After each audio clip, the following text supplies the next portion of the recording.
chase the feeling again.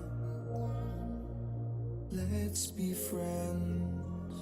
You only need what's best for you and not them. Don't pretend. Now I don't wanna lose sleep, thinking about everything we could be. Let's just see what comes to be. She said we're all made in Hollywood, fake loving and hating on silver screens, believing everything we come to see. Go outside, it feels so good. We're loving and hating and making scenes. Now we just see everything we believe. We just see everything.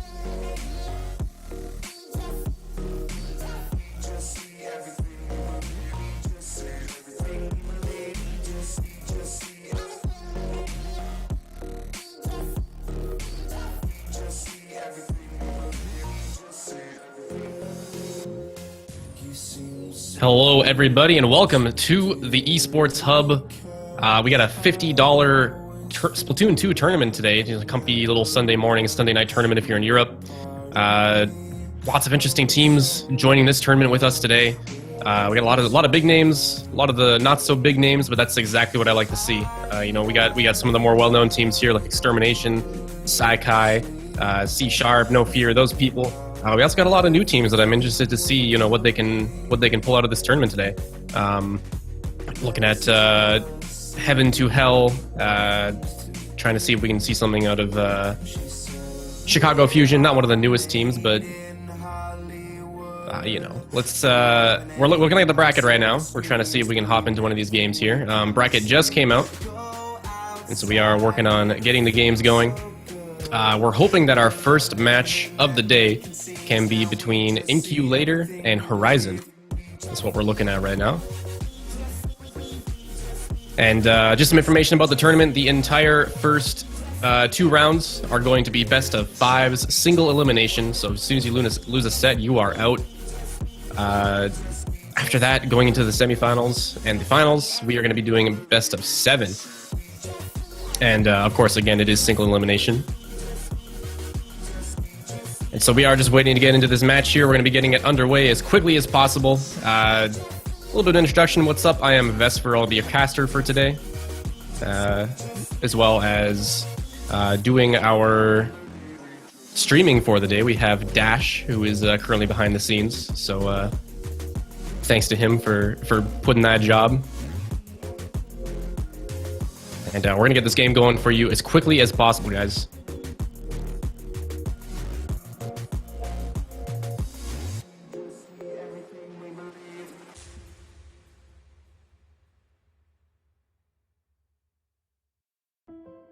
We're just going to quickly jump to a be right back scene while we grab this game for you guys, and we'll be back very shortly. Thanks for being here.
Hey guys, we are in the lobby. We're waiting for this match to start. We're just waiting for one of the teams to get in here.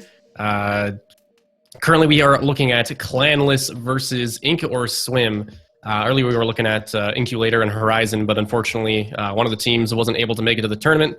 So now we're looking at this one. This is Clanless and Inkor Swim. Wow, look at this fancy layout. That is a nice map list. I like this.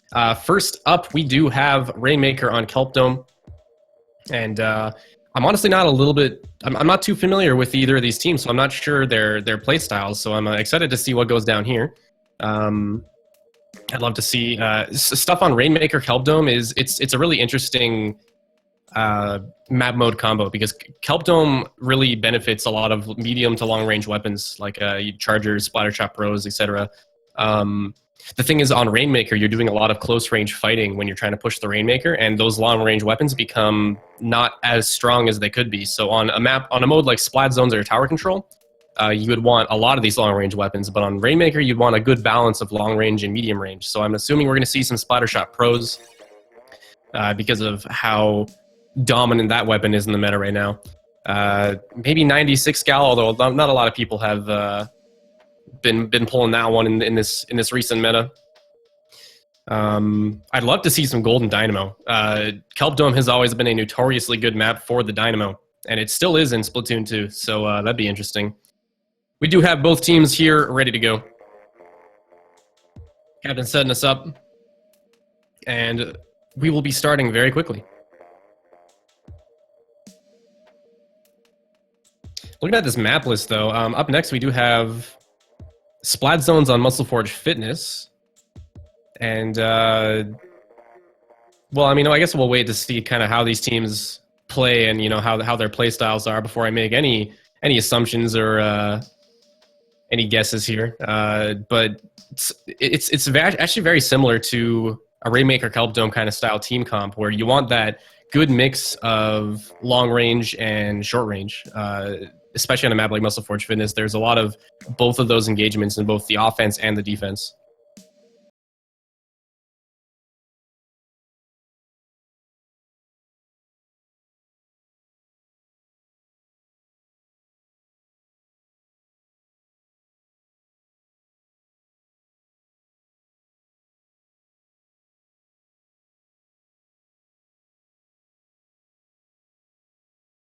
A tower control on Humpback Pump Track coming after that. That's going to be interesting.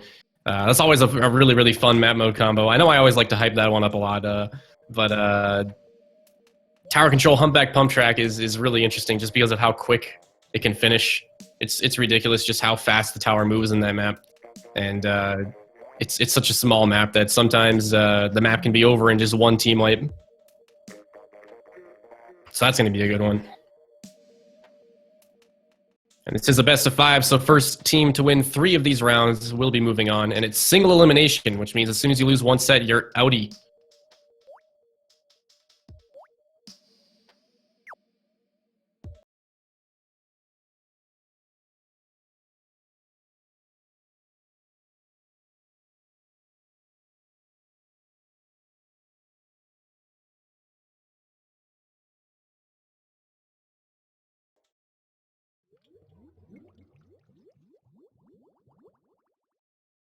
So here we go. Here's your first match of the day.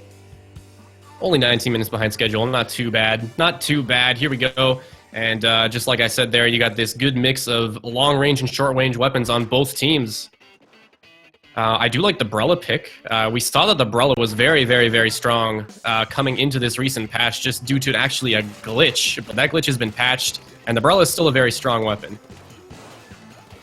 So we do have Thomas doing what they can with this Brella, trying to stay alive under the pressure of the brush. Actually going 2 down, 3 down now on the side of Inkor Sink. It looks like Clanless is getting a really strong early push on. Already through the choke point, that's huge. Having this Brella here up to the pedestal is really, really big. Being through that choke point, Splashdown's going, Special's down. The Brella's now down. The Rainmaker's going to be pushing. He's on the pedestal. That might be it. And that's going to be your first game. Welcome to Splatoon, everybody. Wow, really quick match there.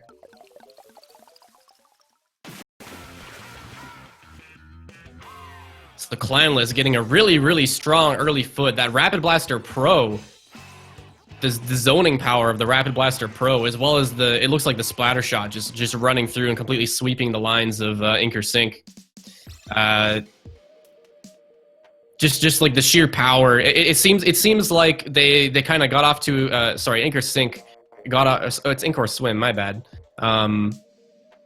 They got off to a somewhat sloppy start. They lost that first team fight, and with a team comp like having Umbrella and a Rapid Blaster Pro on the enemy team, pushing out of that at the very beginning of a game when your momentum is just completely shot down is going to be really difficult. So I kind of see why they lost that one. Maybe not just due to team comp, but the team comp definitely played a huge factor into it. It looked like Clanless was playing one of those compositions where once they're in, and they're not leaving, and it worked out for them there. So it was a fantastic gamble, paid off on their end.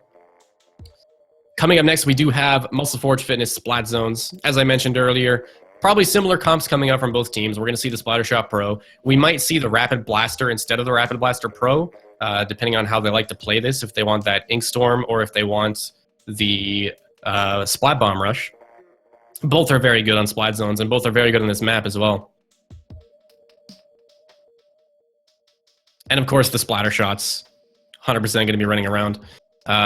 More or less seem to have replaced the 10 attack in the meta recently. The Splatter Shot with that splashdown and the burst bombs is able to just put down an immense amount of pressure and stay alive very well while just running around and slaying. It's also just very good at painting. It's a very strong weapon. Might I say one of the best weapons in the current meta.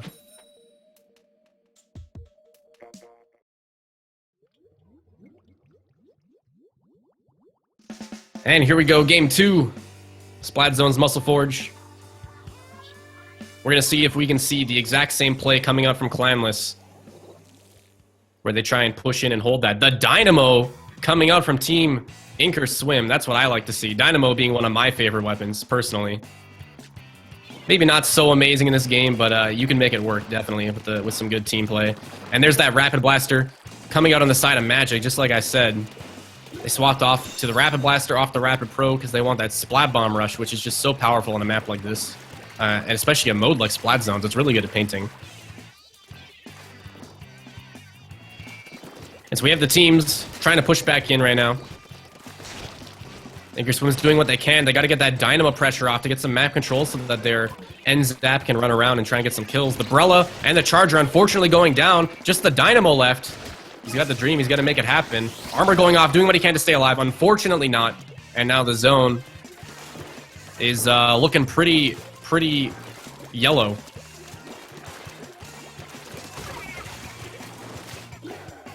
Oh, such a good use of the Ink Mine, putting the Ink Mine on the zone. Paints it. Very nice. Score down to 20 points already. Ink Storm not going quite over the zone. Looks like Inkor Swim needs to push in now. They don't have much time left. They're going for it. The Charger's pushing in. This might be a neutralize. Oh, it was so close. But unfortunately, not getting just enough ink down to get that neutralize off. So very, very solid play coming out from Clanless so far. They're able to push in. They're able to win that first team fight. And they're able to hold map control, making it very difficult for their opposing team to get back in. The Rapid Blaster being very key in this matchup. Able to space them and zone them basically exactly the way they wanted to.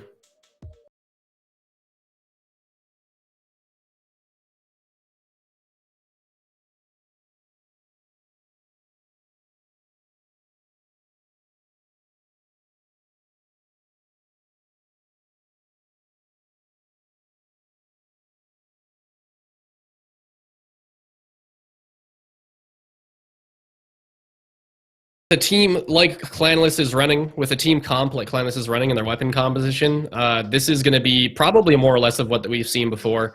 It kind of depends on the response and the counter picks coming out from Inkor Swim right now. The weapons that they choose to try and deal with Clanless with their turtle power, if I might say. Humpback Pump Track has a lot of ways to get to the middle of the track, as opposed to, you know, one or two passageways or corridors that you can take from other maps. And that key difference is going to be the difference that Inkor Swim has to make in order to get back in this set right now. If they keep trying to just face the sheer defensive power of Clanless head on, it's not going to work out for them. They need to find out ways to flank and get in from behind. So they do bring out the Rapid Pro, which is I feel like that might have been a counter pick for Clanless's Rapid Blaster, but then they went the Rapid Pro as well. So that's interesting. They tried to get the counter pick. Might not have paid off. They're doing what they can here.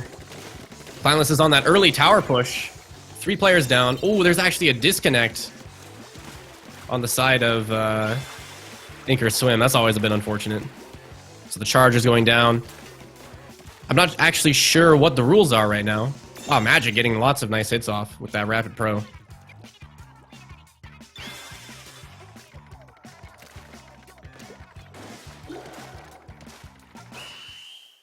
Yeah, it looks like they did not want to replay. I'm actually not sure what the rules are, if they even could replay. I would need to look that up really quickly, but looks like they didn't want to replay. They're just going to take the loss. Clanless moving on through the first round in a quick 3-0 sweep. And fantastic effort by Inkor Swim, doing what they can. Good work, guys.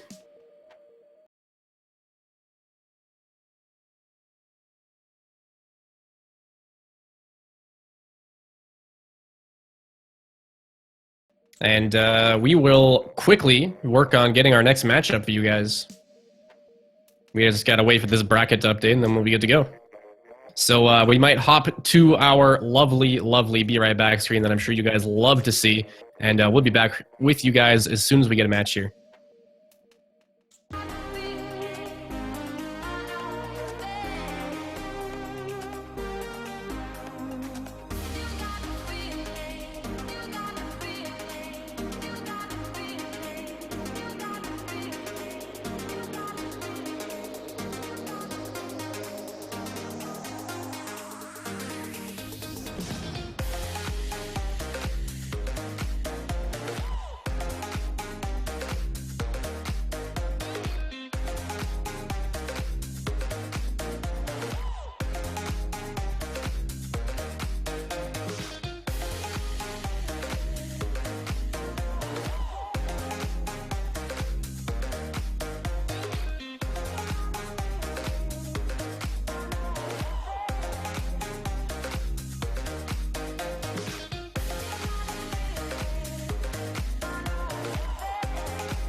Hey guys, looks like we are actually going to be replaying that last match after that disconnect.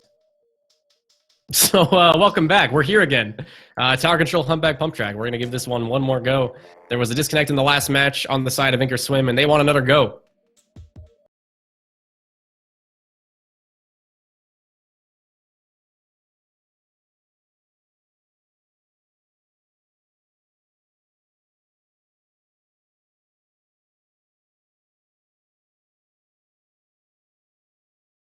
And then we'll have another match for you guys. We're still waiting for that bracket to update. Some of the other matches might be taking a little bit longer.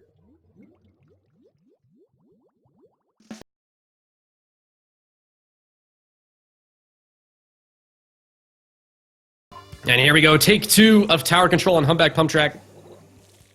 I believe this is the same comps coming out from the teams. I don't know about the ink brush. Either way, here we go. We're going to see if Inkor Swim has a shot at giving a response to the power that we've seen out of Clanless so far. Hero on this sloshing machine, able to get 2 picks really quick. That's an early tower push for them. 3 players down on the side of Inkor Swim now. 4 players down, the Charger on the respawn. So they're looking strong right now. Hero's got this Stingray up for the defense as they push that tower. First checkpoint's down. It's moving up quickly to the second. Stingray's coming out. Looking to stop the hits on the side. Thomas staying alive with that Brella. Finally getting that pick. And they're now pushing the tower up. Once you get it past this wall, it's pretty much home free. You just hide in the plat, you just shark it, and then you're good to go. That's another 4 players dropping down on the side of Inkor Swim. And Clanless looking very, very strong right now. Able to get this knockout. So fantastic play by Clanless. We've seen them be extremely powerful in this set.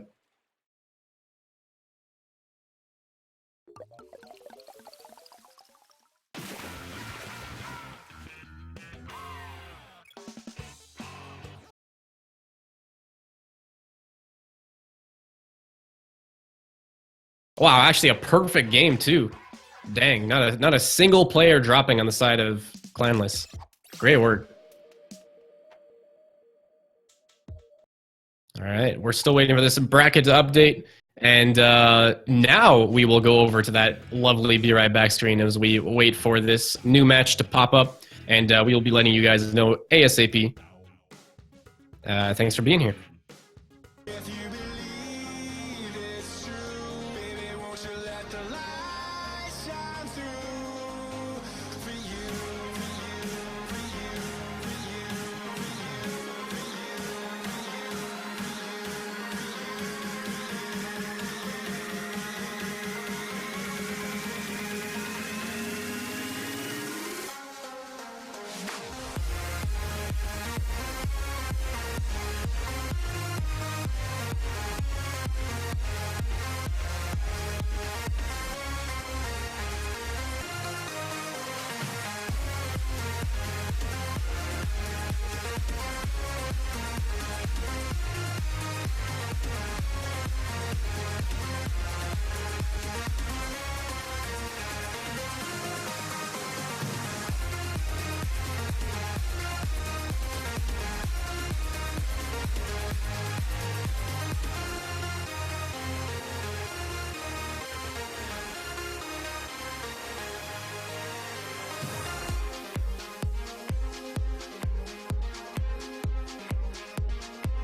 Hey, welcome back, everybody. We got another match for you.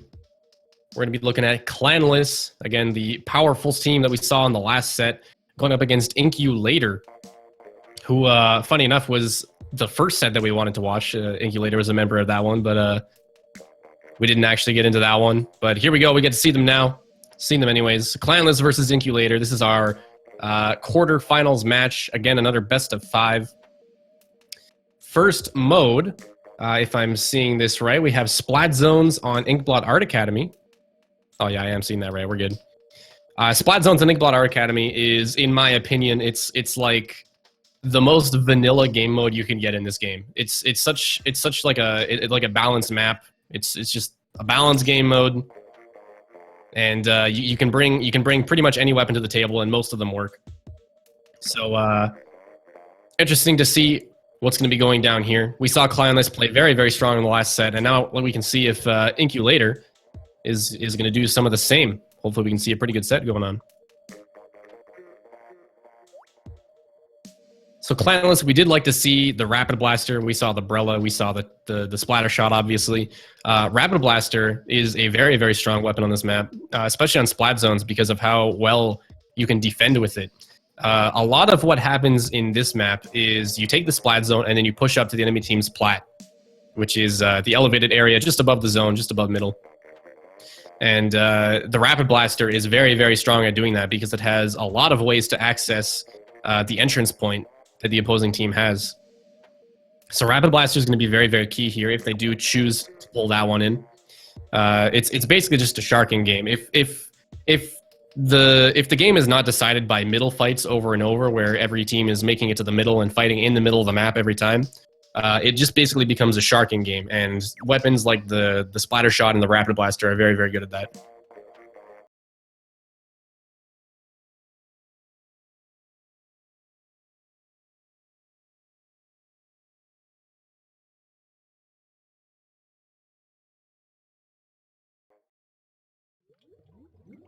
And here we go. Here is our second round match of the day. Clanless versus Inkyu. And yeah, there's that Rapid Blaster Pro coming from the side of Clanless. The Jet Squelcher on the side of Inkyu. That's a very interesting pick that I actually agree with. Jet Squelcher can make some really cool things happen on a map like this with the amount of range it has. If you look at that Delzo right now, it's just kind of painting the zone from the safety of his platform. And there's not really much the enemy team can do about it unless they push up into his teammates' sloshing machine and splatter shot. So Inkyu looking really strong at the start of this match, getting a pick on the Brella. Inkstorm going off, not able to take the zone though. It's still a neutral game. Neither team has control. They're both fighting for it. It looks like Inkyu with that Inkstorm, or sorry, Clanless with that Inkstorm. They're going to be able to get control there. 10 missiles coming in, not finding any picks. 2 players dying on the side of Inkyu. 3 players dying on the side of Inkyu. And now this is exactly what I was talking about. We're going to see that sharking platform game. Clanless is going to do what they can to push up onto the plat here. Inkstorm going to be facilitating that for them. Finding more picks, still 2 down on the side of Inkyu as Clanless is pushing up. They're going to be doing what they can here to try and find these picks. The Brella and Splattershot combo working out so well for them. They're just doing such a good job. The Brella engages, and they hold up the shield, and then the Splattershot sweeps in from the side and takes the pick. And that's exactly what these guys are doing, and it's working out fantastically for them.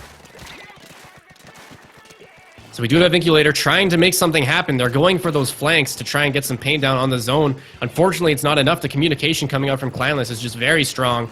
It's not going to happen. They keep trying to go for this side push. They're trying to make it happen. Specials at the ready. We're going to have a splash down here, most likely. Ink Armor getting taken down. And, well, there you go. A little bit unfortunate on the side of Inkyu there. The zone was very well painted at the end, but not enough to be neutralized. Still a great game coming out from the side of Clanless, showing us just how powerful they are in this tournament right now.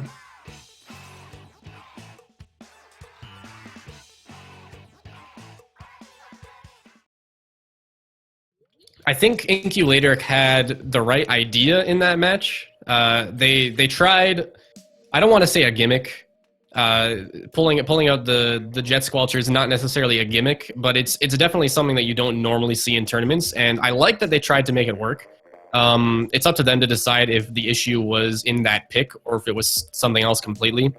Because that weapon does work very well in this map mode combo. It seems like the issue that they were facing was just the offensive power of Clanless. They were having troubles dealing with just how well they could play up and push into their spawn and control their plat. They were having issues with that. And the Jet Squelcher, which is a very slow killing weapon, albeit with its range, it's not very good at defending against things like that. In a situation like that, you would want something that can also kill fast or something that can kill safely, like a blaster or a sloshing machine or, I don't know, a 52 gal. Lots of other choices. The Jet Squelcher is a little bit too slow to kill people on a map like this, that when you're pushed in, it's not really going to be too useful. So I like their idea. They tried to get that early lead and hold it, but it didn't work out that way for them, unfortunately. Coming up next, we have the double towers, tower control on Mori Towers. My personal least favorite mode in the game, but that's okay. We're going to see how these guys deal with it. Mori Towers, obviously being such a large map and such an open map, I think, if I remember correctly, Clanless had a charger in the last set.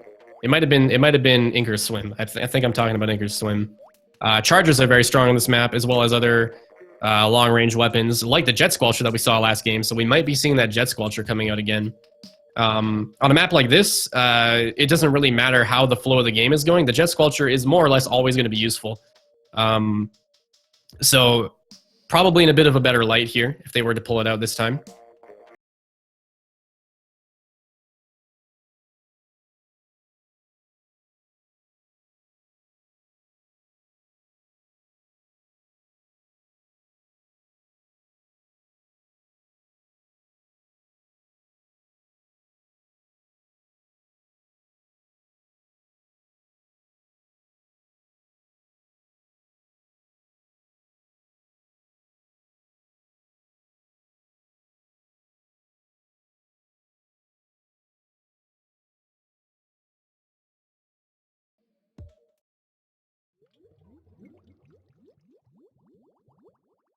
All right, here's our second game of our round 2 set, featuring Clanless and Inkulator.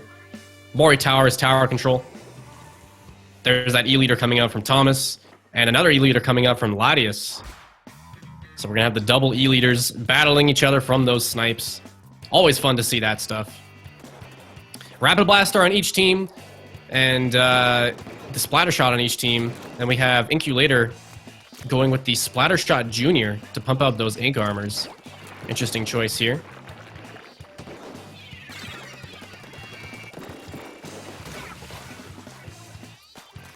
A little bit of an early push coming out from the side of Inkulator.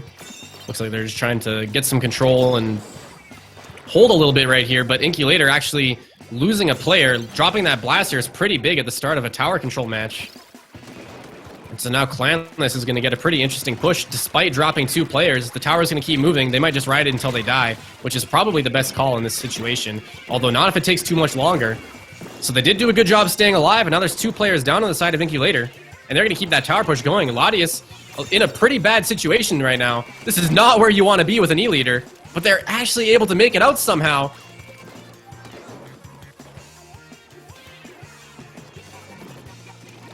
And that tower push is going to keep going on the side of Clanless.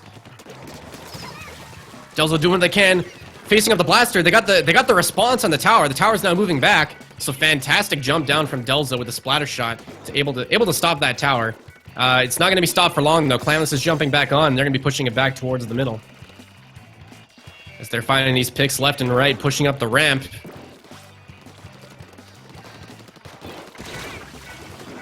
Two players now down on the side of Inkulator. And Clanless still looking very, very strong in this offensive push. Down to 40 points. It looks like they're having troubles pushing it up past the old Splat Zone from Splatoon 1. But they're still finding ways to get in. They drop down 2. Oh, but Inkulator drops down 3. It's just the Junior left who is in perfect range of these Splat Bombs. That's 4 down. The Rapid Blaster's on the respawn. And this tower is going to keep getting pushed. Let's see if they can make it past this checkpoint. And it is going to happen. We are now in the end game situation. Nice snipe coming out from Latius. They don't want this game to end yet. 3 players down on the side of Clanless. This is a pretty good situation. Pretty good response from Inkulator. Able to stay in this one. And they're going to be doing what they can here to push it back in. They need some map control and they got to get those pushes off. With such a defensive team like Clanless has, their defensive options are just crazy, which means if Inkulator wants to win this, they need to be pushing up and they need to be getting those flanks off and taking people out when they don't expect it.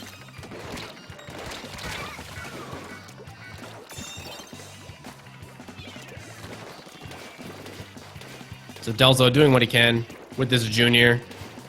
He's just got to paint. He's got to farm those armors. He's got to let his team get in. Unfortunately getting taken out. And we do have a very, very strong push coming out from Clanless again. And that is going to be the game. Yeah, unfortunately a disconnect on the side of Inkulator there. I believe according to the rules it was too late into the match and the tower was pushed too far for it to be a replay. So if I can read correctly, which might be too much of an assumption, Clanless is going to be taking that point.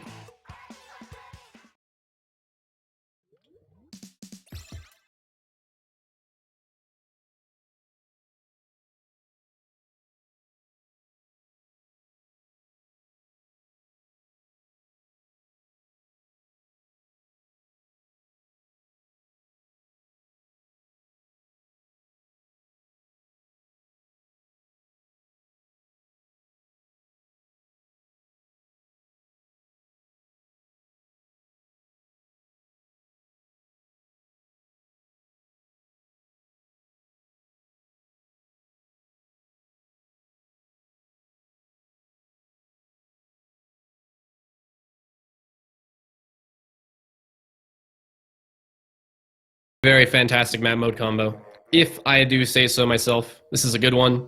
Lots of neutral fights, lots of fun pushes. The weapons that are good for this map are a lot of the fun weapons. A lot of weapons with curling bombs, like in parries or Sploosha-matic. Stingrays are also very good here. Well, I just used fun and Stingray in the same sentence. That was pretty cool. So a lot of the stuff you're going to see here are kind of the long range weapons that can paint in a straight line very, very well. Personally, I think the Dynamo is very good here. Chargers are very good here. The Firefin Splat Charger was essentially made for this map, as well as this mode. It's sorry, not this mode. Splat Zones would be the mode it's made for, but still works very, very well here. As well as the regular Splat Charger with its Splat Bomb and Stingray can work very well on this map. And as both players have that Charger player, I'm sure we'll be seeing Chargers coming up from them. You can also see the Splattershot Pro. That's another big one. Rapid Blaster is very good here. Most blasters are good. And of course, we'll see that Splattershot.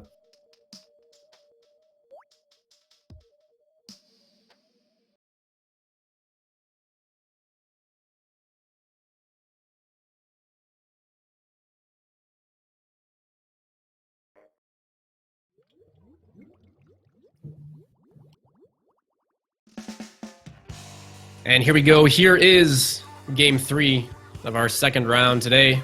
Clientless and Incubator, Rainmaker, Poor Mackerel. Didn't see the first team come. Let me take a look at that. Wow, a Tentabrella coming out on the side of Clientless. That's interesting. We're going to be watching that one. Tentabrella, widely regarded as one of the worst weapons in the game right now, being pulled out by Thomas. Let's see if they can make this one happen. I really like the idea, though. It's Rainmaker on Poor Mackerel. There's a lot of straight lines, and that Tentabrella can be pushed. It can just help you push in such a long, straight line that it might work out. Look at this. Thomas is making the Tentabrella work. I've never seen this before. This is brand new Splatoon footage to me. This is crazy. The Tentabrella flank actually worked. He got a pick. Unfortunately, died right after. And Orbi able to push in. Rainmaker picked up on the side of Clientless. It's a 2v2 in the middle of the map right now. They don't push it very far. Rainmaker dying. And Incubator actually looking very, very strong right now. They got to get some map control. And then they have the ability to push in pretty hard here.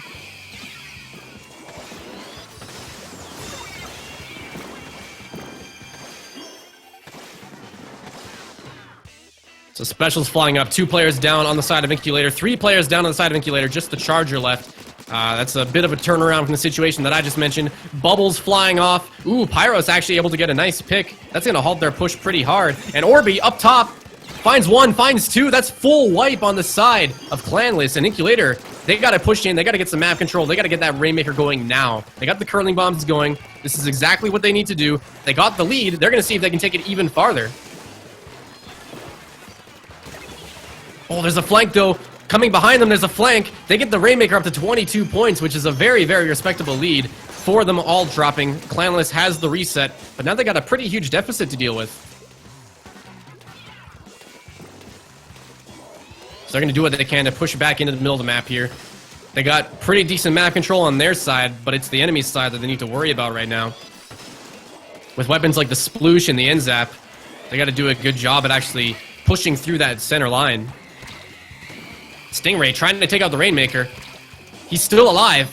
Magic doing God's work to stay alive with that Rainmaker. 1 player dying. The sloshing machine down on the side of Clanless. Looks like they're having trouble pushing in without the use of their Rapid Blaster. Rapid Blaster seems to be kind of their anchor point right now. And when the Rapid Blaster's stuck on the Rainmaker, they actually can't utilize that. Magic somehow still alive. I don't know how he's doing this. Finally dying to the splatter shot of Delzo, who was taken out right after. And we do have basically a reset in the middle of the map. Map control seems to be swinging in the side of Incubator. And they actually get the Rainmaker pickup too. So they can play defensive here. They can choose to play offensive. There's 2 minutes left in the match. It's completely up to them. The way that they're going to play this, the cards are in their hands. They have the ability to choose what goes on here. They have such a strong lead for so early into the match. They don't really have to make many plays. It's completely up to Clanless to show us the response right now. And speaking of response, here it is. They have the Rainmaker. There's 3 players up. The Tenebrella is down. That's the weapon that they wanted. But now Incubator able to push in. They find the pick on the Rainmaker, losing 3 players in the process. Just the Charger left. And Clanless is able to jump back in. They got that Rainmaker back. Telzo seeing if he can find that pick, but unfortunately dropping. Jumping into 4 of the players. Rainmaker still alive. The flank from the side, though. Orbi taking out 2 of them, and now it's a 1v1 situation. The Sploosh versus the Tenatech.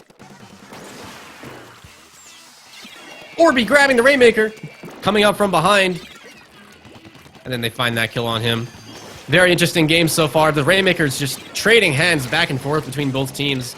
But it's staying on the side of Incubator, and that's exactly what Clanless wants if they want to push back in here. There's only a minute left. There's 2 down, 3 down on the side of Incubator. Clanless, this is the push they're looking for. This might be the lead.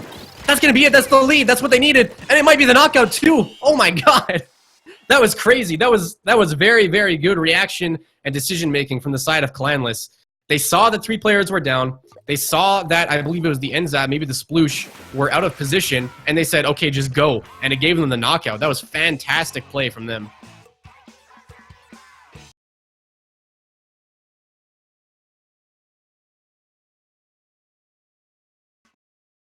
And there you go. Clanless is going to take the set over Inkyu later. Moving on to the semifinals, where they will face... I'm not sure who they'll face. Let me refresh the bracket here. We do have some other matches coming up.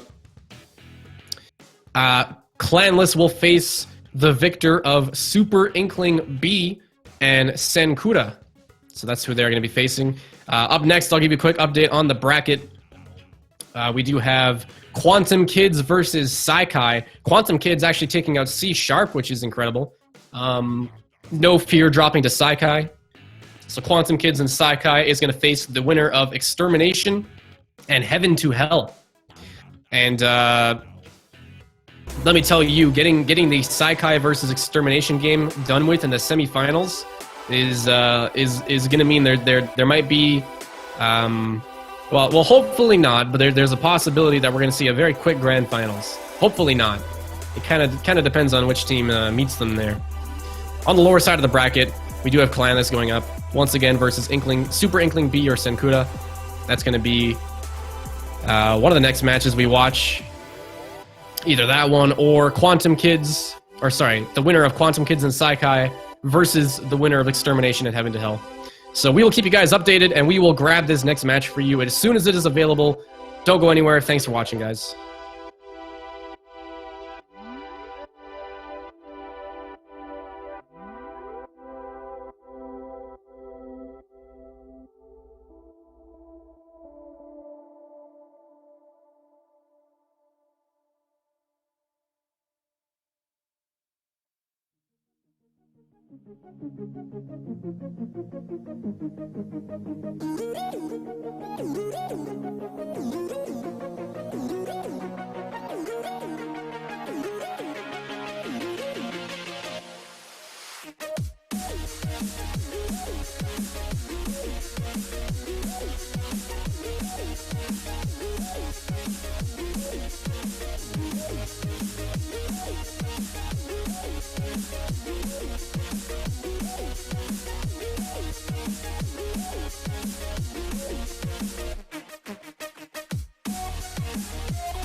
Hey, welcome back, everybody.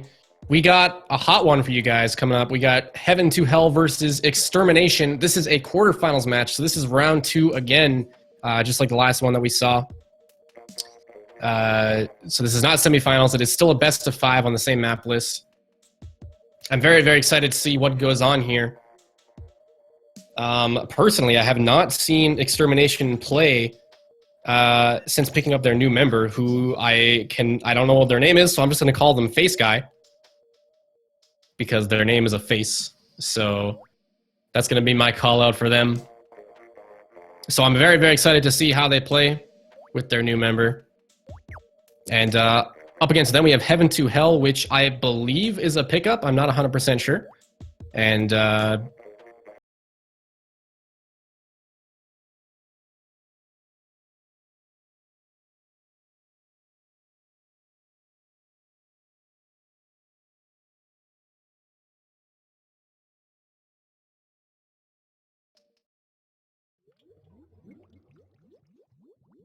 And here we go. Quick to get into that one. Back here again, Splat Zones, Inkblot Art Academy. You know the drill. Push into the plat, hold it. Tri-Slosher coming out from the side of Extermination. Haven't really seen that one in the meta too much recently, but still a very, very respectable pick. It does its job well, albeit not amazingly as it once did. Speaking of, actually, unfortunately, not able to take a pick out with it, but wow, 2 players dying on each side. 3 players now down on the side of Heaven to Hell. Extermination looking strong. They got the jumps coming in. They've got control of the zone. And while it was only a 3-down situation, it looks like Extermination, or sorry, Heaven to Hell, didn't get as much control out of that as they want. The zone is almost neutralized, but Extermination able to keep it. They're pushing in. Players dying to the Brella. 3 players now down on the side of Heaven to Hell.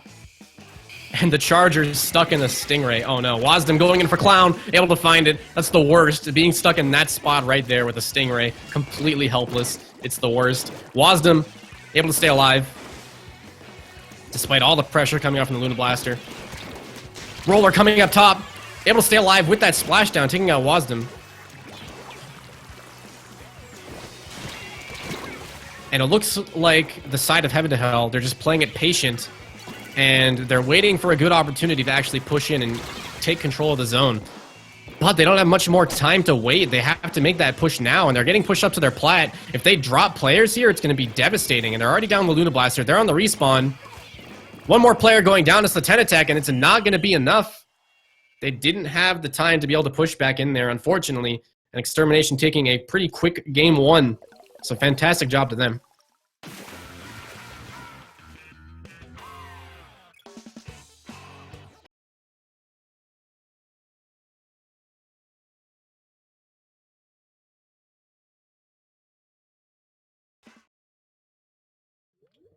And of course, going into game 2, we are going to have tower control, Mori Towers, the double towers, as I'm sure you guys all know. I feel like we're going to be seeing these teams play, for the most part, pretty similarly. Extermination, we know, is they are a very aggressive team. They like to get in there with short-range weapons, but that is, while it can work if there's enough of a skill gap in Mori Towers, for the most part, you're probably going to want to pick 1 or 2 weapons that have some sort of range on them. And I think the Splattershot Pro might fit that situation perfectly for them right now because of how strong the weapon is in the current meta. So we're going to see what they do. We're going to see if I called it right, if they're going to pick something like a Splattershot Pro or a Rapid Blaster. The range is very, very important on a map like Mori Towers to have at least on 1 person. And then on the side of Heaven to Hell, their comp seemed like it would probably work pretty well for the most part on tower control Mori Towers. I don't think they have to do too much changing on it. Maybe they're going to make some counter picks. That's completely up to them. We're going to see once this game starts. Just waiting on 2 more people to be ready, and we're going to jump in.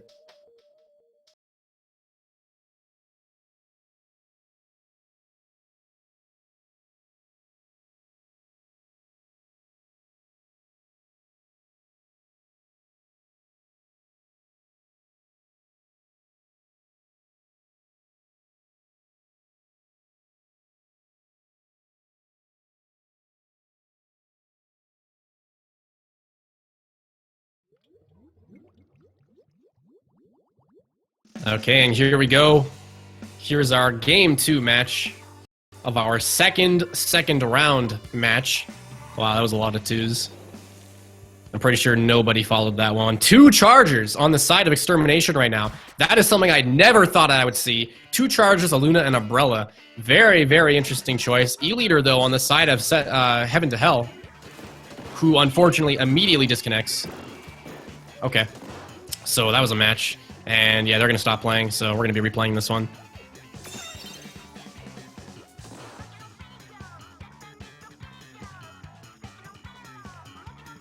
Now this is the fun part of Splatoon casting. This is when we get to see the meme game. Which team is better at the meme game? Ooh, we got the spinning Rainmaker on the side of Wasdom right now. He's doing some 360s with the Rainmaker. He's going to throw it down, and he's going to let the rain fall down onto Stenhelp, who might be going out with this. Oh, tapped him with the Umbrella. That was a huge kill for Extermination. And they're looking really strong. Tower's down to 19 points. They've got the push going. Wasdom trying to find the Hick on the roller, who's somehow staying alive despite the sheer skill of Wasdom's Umbrella, and actually doesn't even die before the game's over. Huge, huge plays. And fantastic effort from Extermination, who's gonna waltz right into this replay.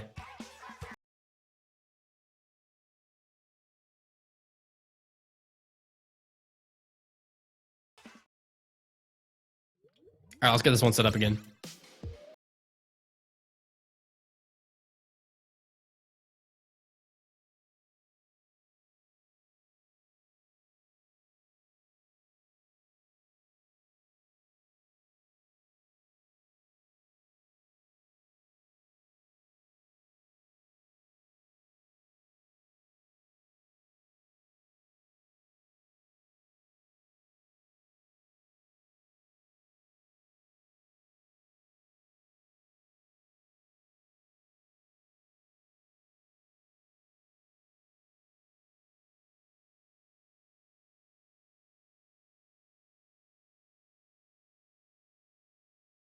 I want to see exactly what they do to make that work. Chargers are very good on tower control, as well as both of those chargers have Stingray. And Stingray is quite obviously a very good tower control special. So maybe that's their plan. They just have the chargers hiding in hard-to-reach places, and they just Stingray them at all times. That could be their deal. That could be what they're trying to do. If they believe in the power of the Luna and the Umbrella to actually push in and play offensively, essentially 2v4, which is very possible with weapons like that. The Umbrella can just set up 2v1s very, very well, and then all it takes is a shot from the Umbrella and a hit from the Luna Blaster, and they're done. So that could be their strategy. That could be exactly what they're trying to go for. We're going to see if it works that well, or if Heaven to Hell is going to be able to stop it somehow.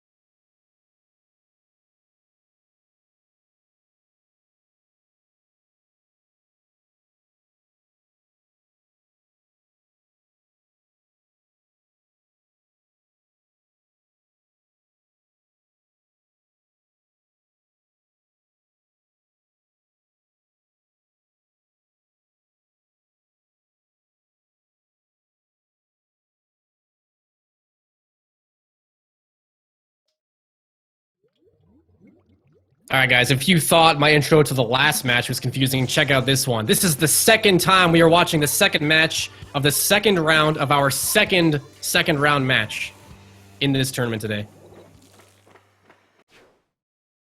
There you go. Come at me with the dictionary for that one.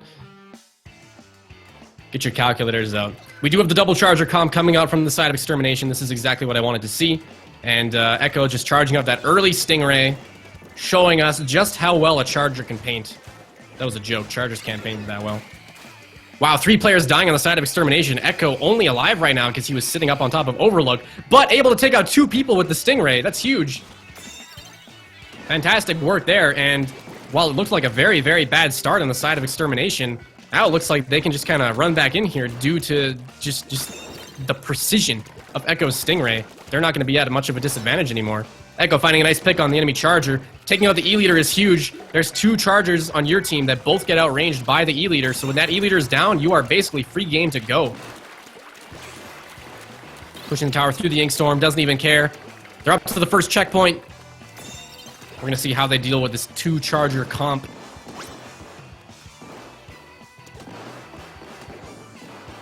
And this is exactly what I said before.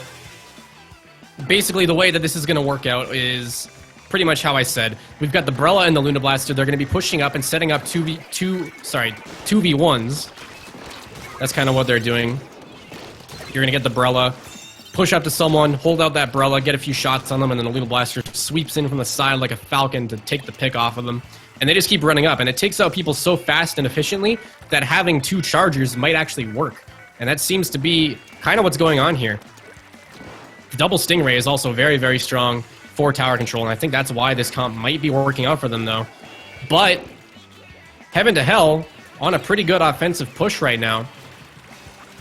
Extermination might have the lead in this match, but I believe Heaven to Hell has the higher slay count. Oh, they unfortunately, the Charger disconnected again. Oh, that's huge. Well, unfortunate, but I believe you only get 1 replay, so they're going to have to play this one on 3v4.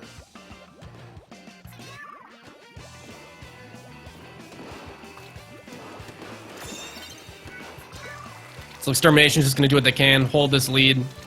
It's a 3v4. They should be able to handle it, unless there's some super clutch gameplay coming out from the side of Heaven to Hell here.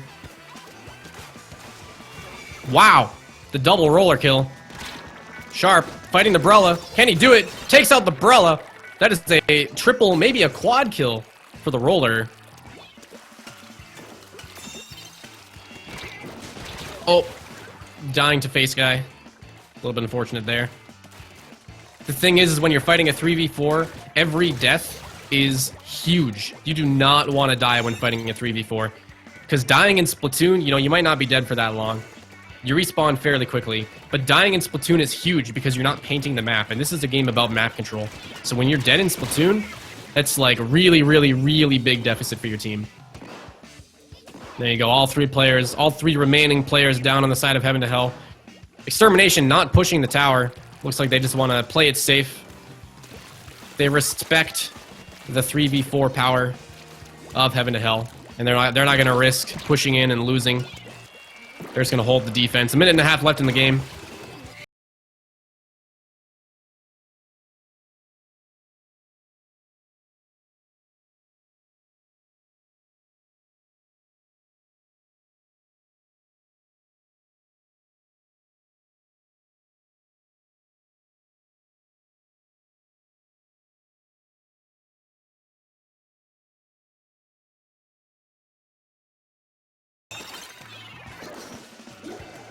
Extermination going for this push here.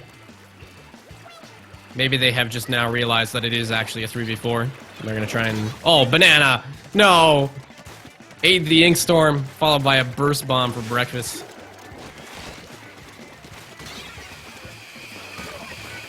This is a weird game going on right now. I feel like Heaven to Hell has accepted the fact that they're going to lose. And Extermination is more or less accepted the fact that they're going to win. So the players are just kind of just going for trick shots and trying to do the flashy stuff. That seems to be what's going on right now. But Extermination is able to push the tower all the way to the knockout point. And that's going to be our game 2 of the set.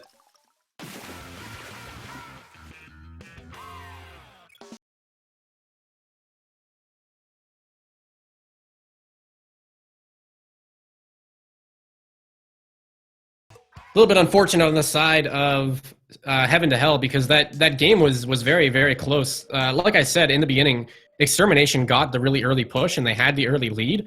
But in terms of the amount of slaying on each team, Extermination was very, very far down in terms of team kills. And so while they were able to push that tower in, really all it would take is 1 or 2 quick wipes from the side of Heaven to Hell, and I feel like they would have been able to take that lead back no problem at all. Either way, we're going to be heading into the next map, Rainmaker Port Mackerel. And Port Mackerel is more or less Extermination's home. This is where they go to do their dirty work. This is where their comps normally work out very well. And we're going to see if Heaven to Hell has what it takes to stop that.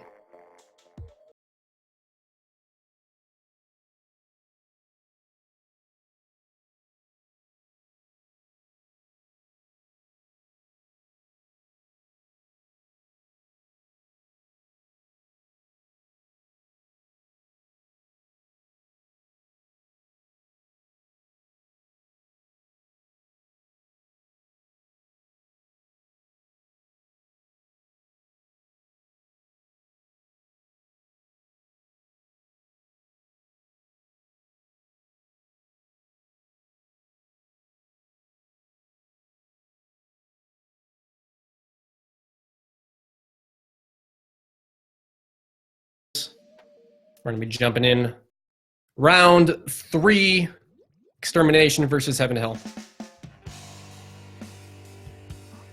Now, like I said, this is a very, very... traditionally, we've seen Extermination perform very, very well on this map. Oh, that is 3 10 umbrellas and a charger. Oh, what are we watching? What are we watching right now? This is not Splatoon anymore. This is Camping Simulator. This is interesting. Well, if Heaven to Hell is gonna win a set, this is the one to do it on. 3 at the umbrellas dying immediately. Who is surprised? Not me.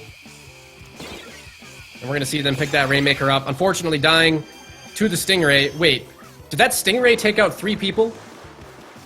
I believe that Stingray just got a triple kill.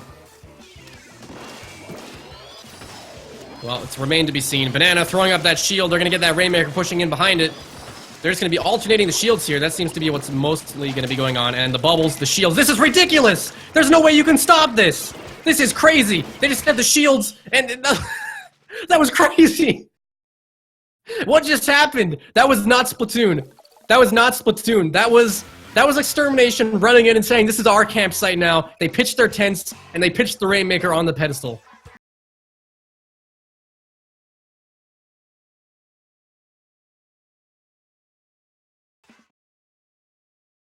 So I never thought that would work so well, but here we are. Extermination getting a very quick knockout with a 3 tent umbrella composition.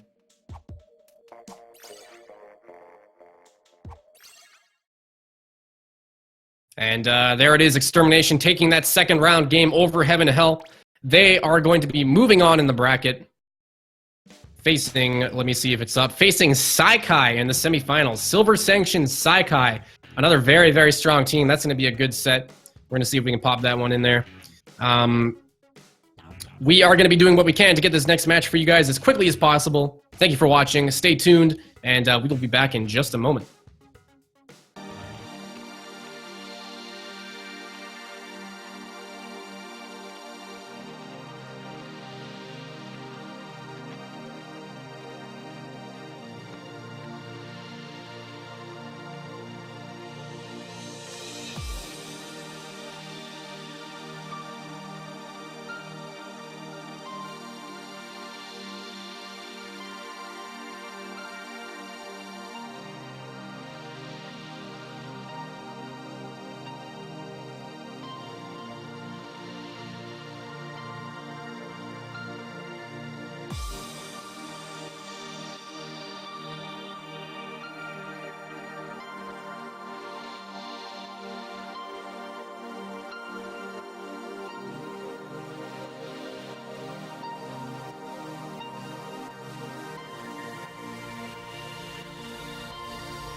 Hey, welcome back, everybody. We have Extermination versus Silver Sanction Saikai for you guys. This is our semifinals round. It is now a best of 7.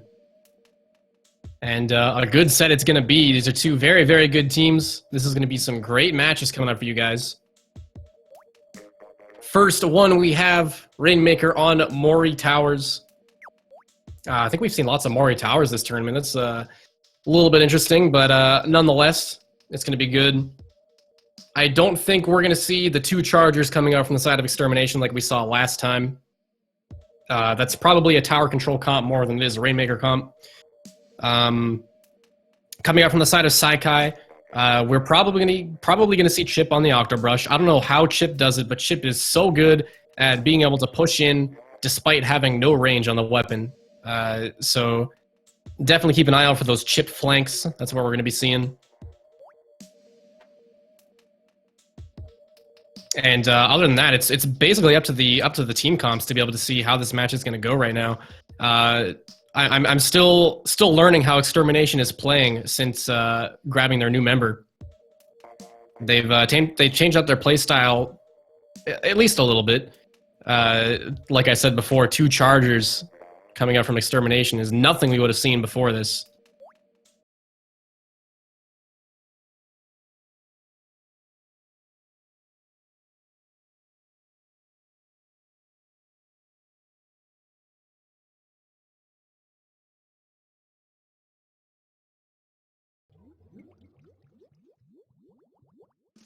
And here we go, round 1.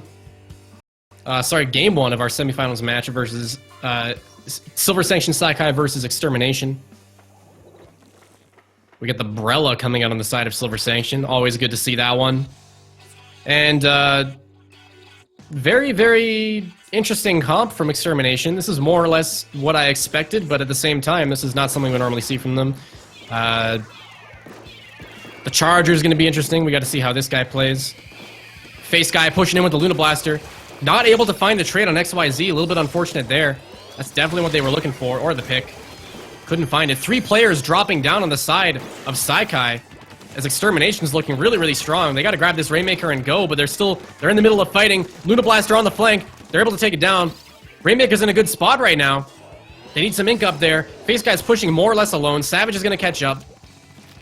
But someone up at the top there of Overlook, they're going to be able to stop that Rainmaker. But they did make it up to the top. That's a 47-point lead. Not even a minute into the match on the side of Extermination. And while kills are flying left and right, it's Extermination that's able to come out on top of that first team fight.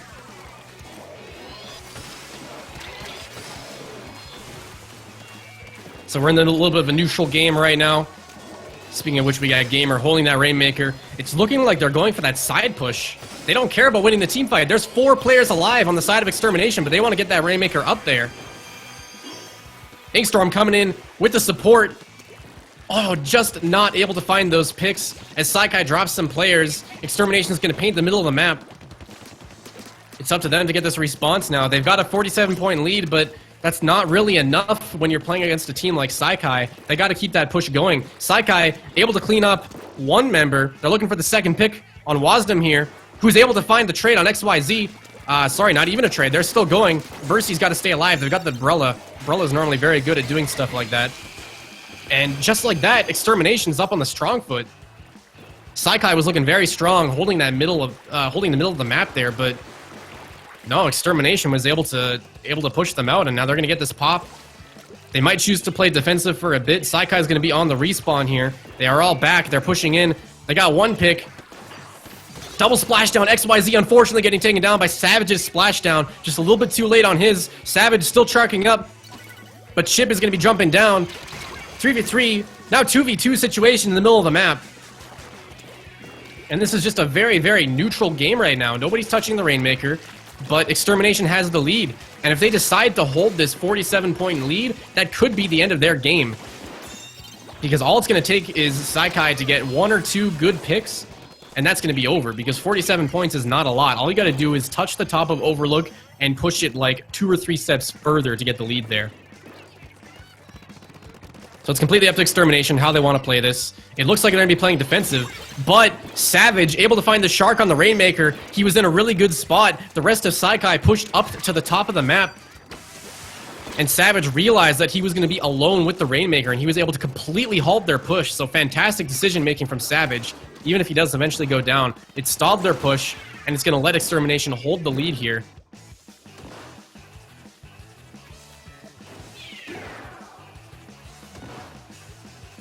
So we've got the specials flying out.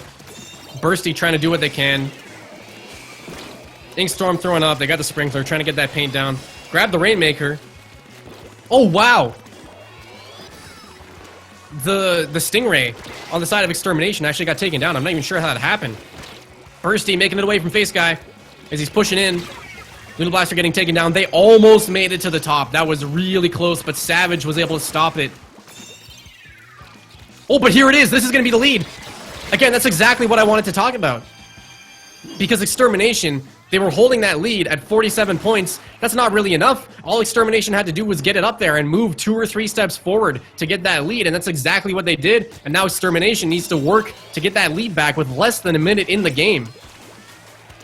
So they got that Stingray out. They're going to be looking for the picks. It's already a 3v4, and one of them has the Rainmaker. The Mini's going to drop.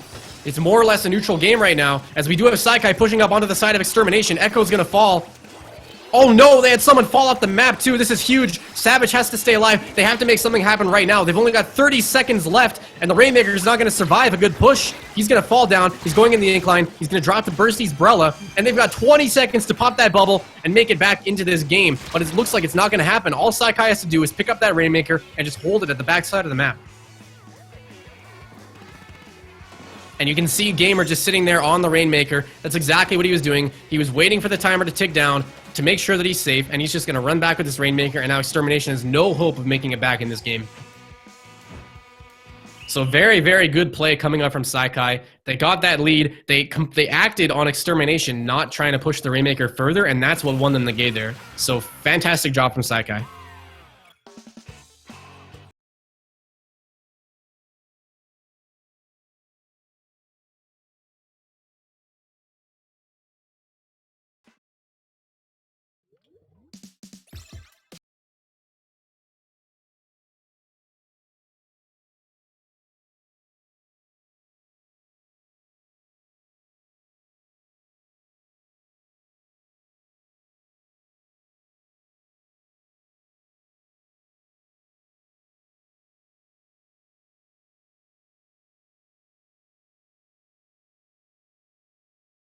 Interesting. We saw Extermination do that triple tent umbrella comp on Rainmaker, but that's not going to help them in Splat Zone. So we're going to see how they play this map now, given that it's a mode change and given that it's they're playing against a team like Saikai. That last game was very, very good. It was very neutral on both sides. Lots of team fights going in the direction of both teams. Each team winning some fights, losing other fights. But it just came down to the low point push of Extermination that was able to give Saikai the victory. Extermination got that 46-point lead, and they thought they were comfortable with it. But then Saikai just gets one good push, and it's over. Remember, a game of Splatoon is only 5 minutes long, so if you lose the lead when there's only a minute left on a map, on a huge map like Mori Towers, there's not really a lot you can do to be able to take that back.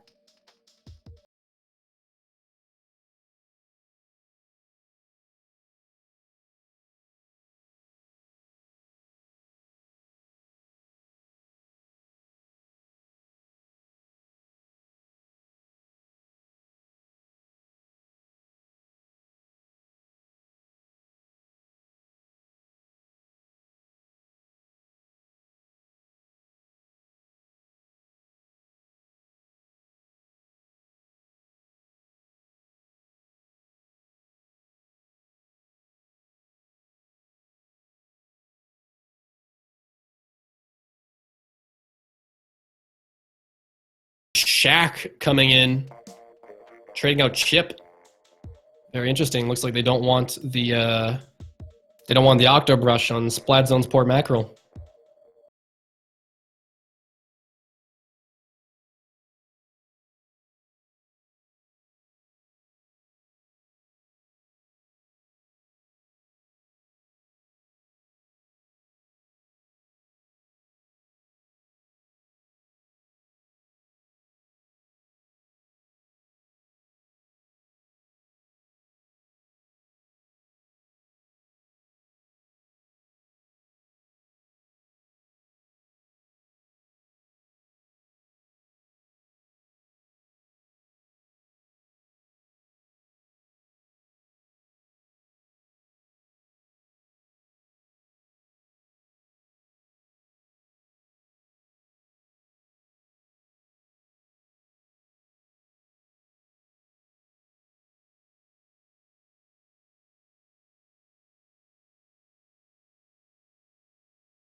All right, guys, here we go. This is our second match of our semifinals round. Extermination versus Saikai. Saikai currently up 1-0 over Exterminations, taking a very interesting defeat. Very interesting victory on Rainmaker Mori Towers. But now it is Splat Zone's Port Mackerel.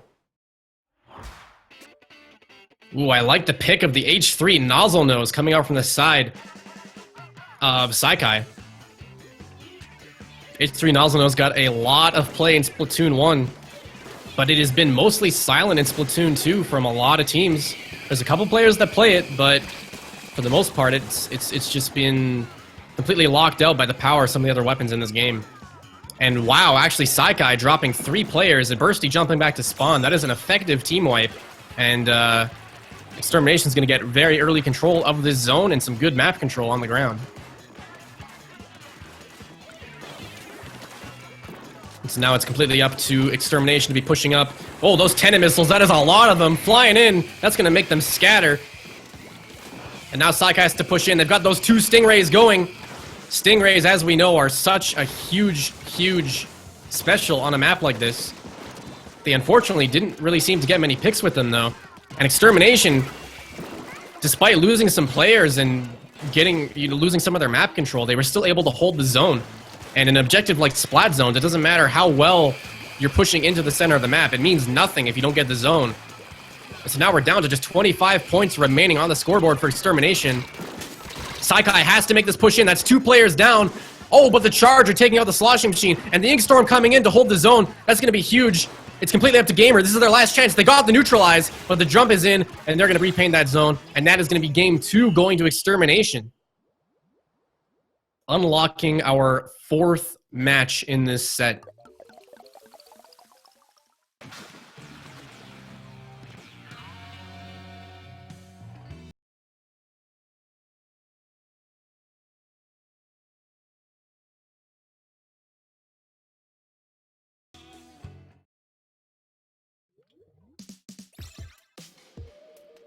So what happened in that match was interesting. I think kind of what Saikai's plan was to just overwhelm Extermination with their specials. They wanted to use the Stingray and the Tenet missiles and just completely knock them out of the zone and then rush in and paint it.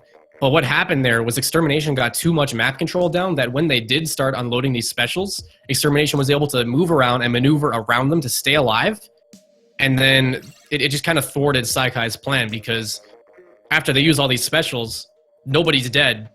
And Extermination still has all their specials, so it's kind of difficult to push in on a team like that when your specials are down, you have no advantage and no map control. So it just seemed like Extermination played really well in order to stop Saikai's push there, and that's pretty much exactly what they needed to do to win that game. They recognized the situation that they were in and they knew how to deal with it.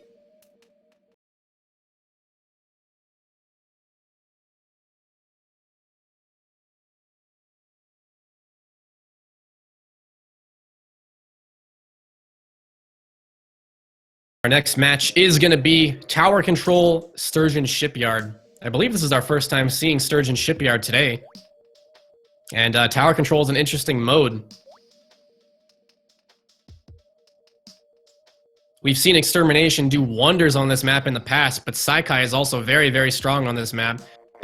We've seen Ship's Octobrush just get elims left and right on Sturgeon Shipyard just because of how good that weapon is on a map like this. And I'm sure that's what we're going to be seeing for the most part in this match, is they're going to be focusing on Chip as their anchor while they push the tower and let him move in to get picks.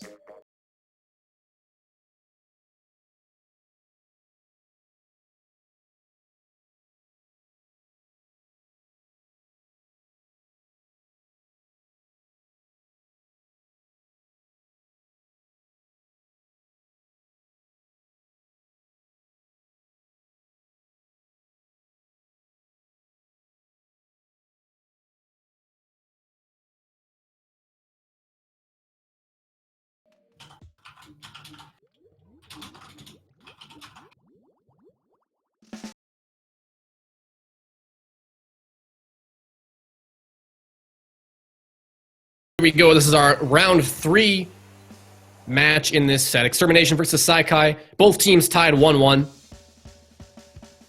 And more or less the same comps that we saw last game. I like the Tri-Slosher pick on the side of Extermination.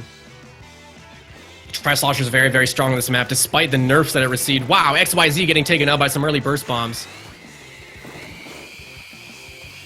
3v3 situation in the middle of the map. Extermination dropping one more player. That's that Tri-Slosher. And now Chip is going to be doing what Chip does best, looking for a way to get in. But no, the Charger and the Inkstorm able to push him out. And Saikai is looking strong. They've got good mid control at the start. But Face Guy hiding in the bottom. Saikai doesn't know he's there. He's got to make something happen here. This is all on him right now. He's behind them. They don't know. Gamer falling down to the Luna Blaster. And Face Guy single-handedly able to stop the tower. Saikai looked really, really strong there, but due to his positioning, they were able to make that one just not happen. And now it's Extermination on the tower push. 2 down on the side of Saikai. Specials going up. Chip falling after using that Inkjet. Stingray going out on the tower, taking out Echo, and now that is 1 down on the side of Extermination. 3 down, though, on the side of Saikai. It doesn't matter. The tower is moving back, but now they have it. And Savage is just basically free to push this tower right now. Saikai's too busy pushing Extermination out of their base.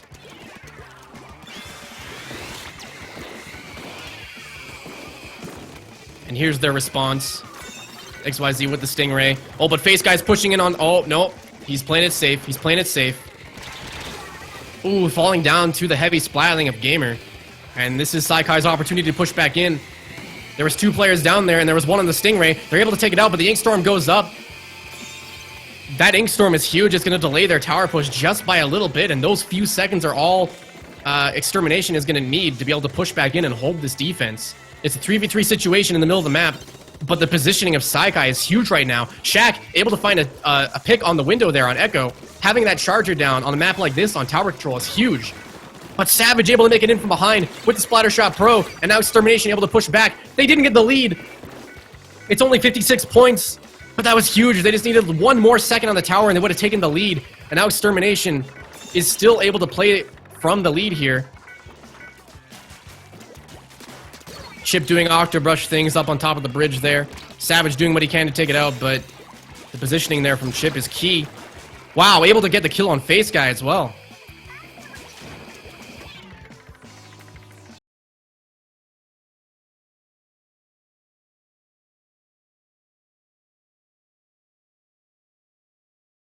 Okay, was able to get the lead on this push here. 2 players down on the side of Extermination. Saikai looking really strong. Chip on the Octobrush. The burst bombs are coming in from Wasdom, but he dies to Chip's Inkjet, and the Stingray's coming up. They gotta get on that tower. They got a jump coming in.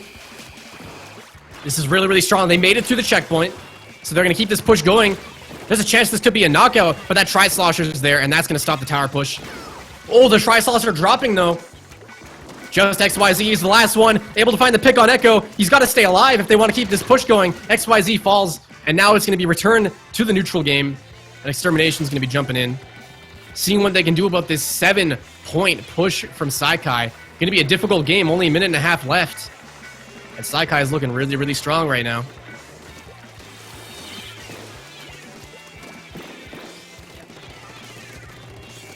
Oh, Chip coming in behind Echo. Again, as I mentioned before, this is what Chip does best. He just gets behind them. He waits a little bit. They have no idea he's there. And then, boom, neutralizes the tower. And now Saikai is looking in a really, really good spot to be able to be defending this game. Only 1 minute left. They've got a huge lead. All they got to do is position themselves properly and not let Extermination find the picks on them. As I say, that Chip is going to fall down. XYZ is going to fall down. 2 players down on the side of Saikai. 3 players down on the side of Saikai. This is the push Extermination needs. If it's going to happen, this is their opportunity. They're finding more.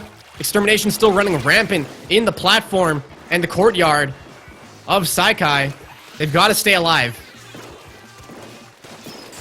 The key play here is to stay alive, and unfortunately right now they're not doing that. Wow, but Chip, unfortunately, not able to get Savage. The Stingray might find Shaq, but no, it's not. XYZ Stingray is going to come out too.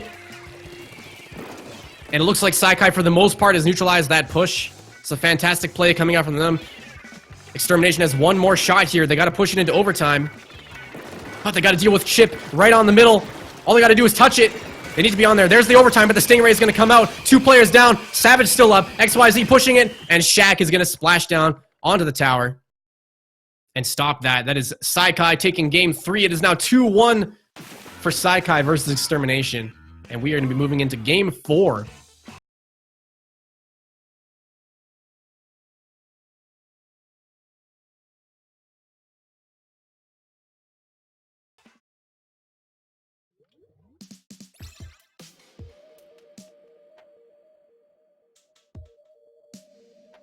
So there wasn't really much to comment on that match there. That just seemed like more or less vanilla Splatoon. Teams were just waiting for their specials. They were using their specials, pushing in, trying to get those picks. They had Extermination had Face Guy, who I am now being told is actually Kagu. I had no idea.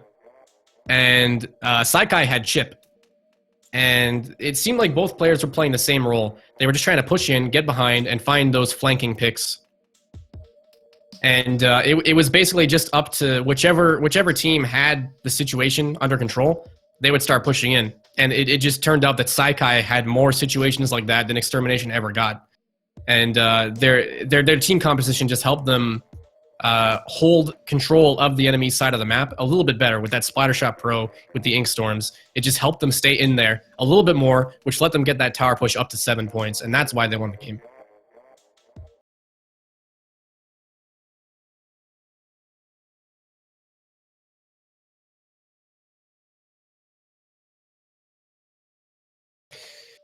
Our next map mode is going to be Rainmaker on Manta Maria.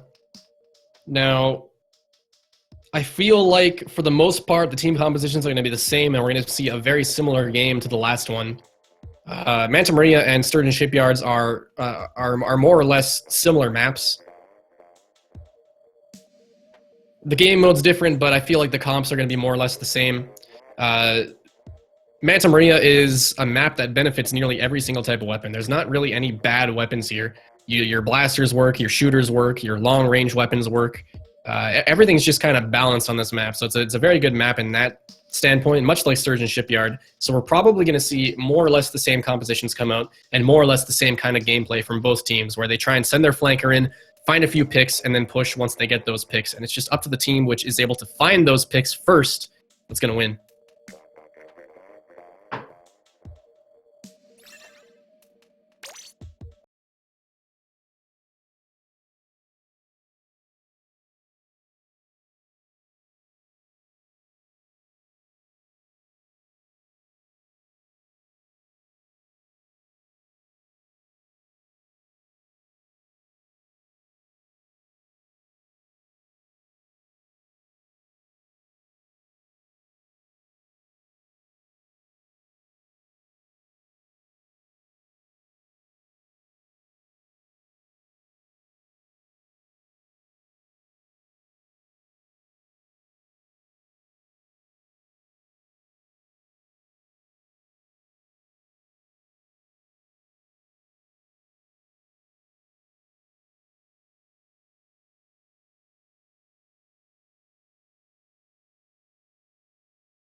So we will be seeing the next mode, which is Splat Zones on Kelp Dome. And if Extermination is able to take this game, we're also going to be seeing tower control on the Reef.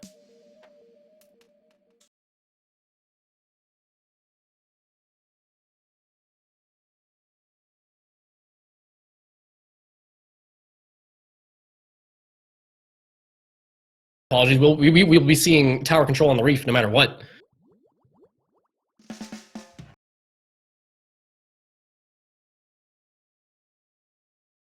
My math sucks. My math might suck.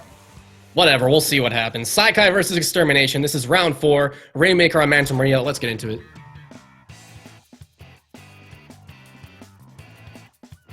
So yeah, pretty much the same comps that we saw last game. They dropped the Charger.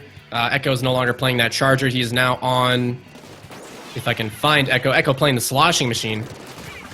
Very, very good pick for a map like this. It hits high ground, it hits low ground, it hits the same ground. Very, very well. Sloshing Machine being a very strong weapon in the current meta, actually. Both teams picking one up.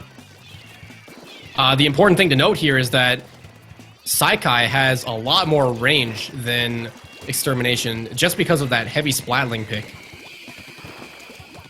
And that might be their anchor. They might be playing with that heavy splat lane. That might be the way that they're gonna play this game out.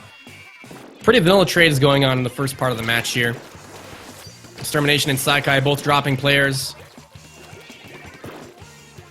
No clear advantage going. Kagu's gonna die to Shaq, and now looks like Saikai has a good push going. They got some map control. They're gonna be taking the Rainmaker on the side, but that is a Tri-Slosher. That is not a weapon you want to be going up against when you're pushing the Rainmaker up a ledge like that. Wasdom not able to find the pick on the Rainmaker. Gamer somehow still alive, despite all of these people attacking him. It took 3 people to take him out on that wall there. That was ridiculous. And Saikai now actually pushed out, not getting the push that they were looking for. As XYZ is going to be taken out too. And Extermination going to be taking back some map control. They got the Stingray up for that response. Hitting Gamer, hitting Shaq. Shaq's just hiding on the platform. They're going to be pushing up on Savage any second now. No, it's just a sharking battle between Shaq and Savage. Shaq being very, very patient there. Able to take out Savage. Fantastic decision making. 3 players down on the side of Extermination, but Echo's still alive. He's going to try and take out that Rainmaker. No, Echo goes down. And now Saikai, looks like they're just going to run that Rainmaker in, get as many points as they can. It looks like they have the ability and they have the weapons to just reset this. Sorry, not reset, but... Oh, Gamer trying to go for the sneaky right side of the wall push there, but not able to make it. And that's going to give Extermination a reset here. They got to pop that bubble, though. They need to pop that bubble. There's Savage maybe moving in for it. Yep. But a little bit bad. 2 players going down on the side of Saikai, and the fact that they didn't pop that bubble is huge, because now they can just grab it and get as many points as possible. Oh man, they're down to 35 points right now. Saikai realized that Extermination had not popped the bubble, and then they were able to act on that. They sent 2 players in to get that bubble, and they pushed the Rainmaker up even further. And now they're just going to wait for these jumps back in. There's 3 players down on the side of Extermination, but they've all respawned, and they're going to be able to clear Saikai out. So they did a good job stalling that and getting a few more points on the board. There's 2 minutes left in this match, and now Extermination has their work cut out for them.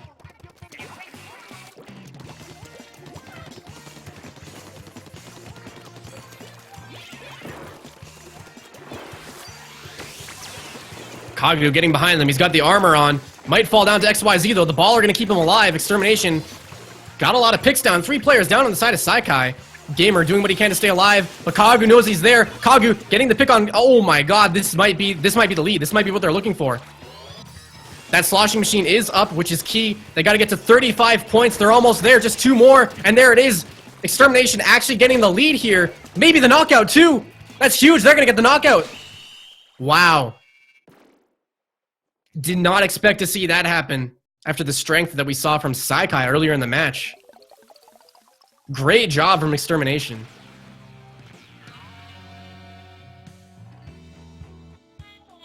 And it is now 2-2 in this set of Extermination versus Silver Sanction Saikai.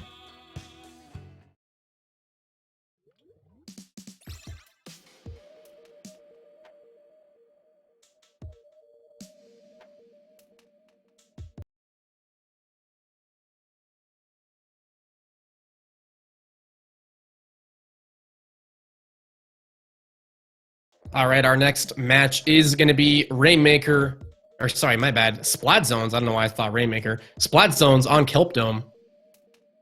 We're going back to Splatoon 1 with this one. Now, I don't think this is going to happen, but I would love to see a Dynamo come out here. Dynamo on Kelp Dome is a very, very strong weapon, as we all know from Splatoon 1. Dynamo not being as strong of a weapon in this game, but hey, I'm a believer. Do it for the fans. I'm asking too much. I'm asking way too much from these teams.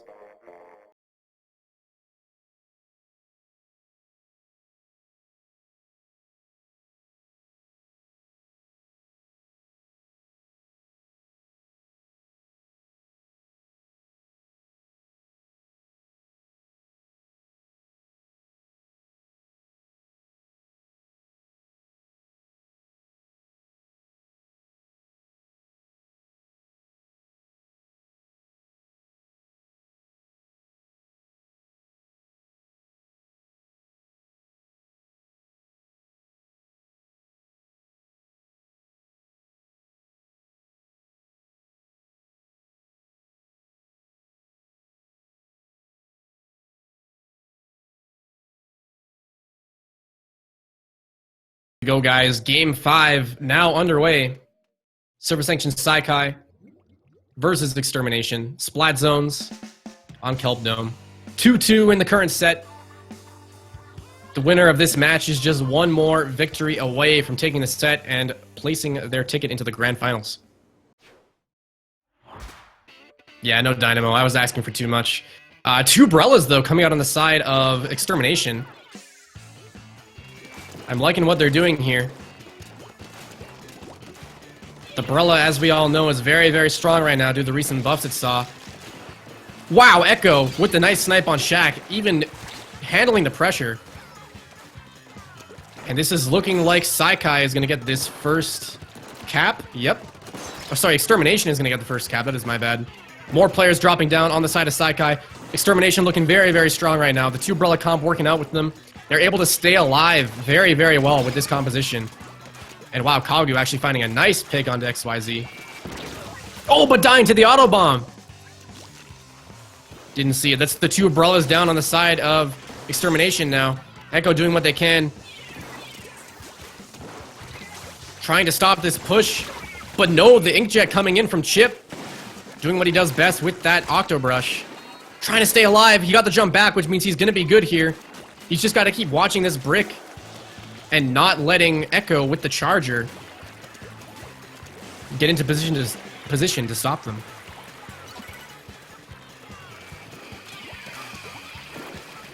Oh, this Stingray is causing them so much trouble.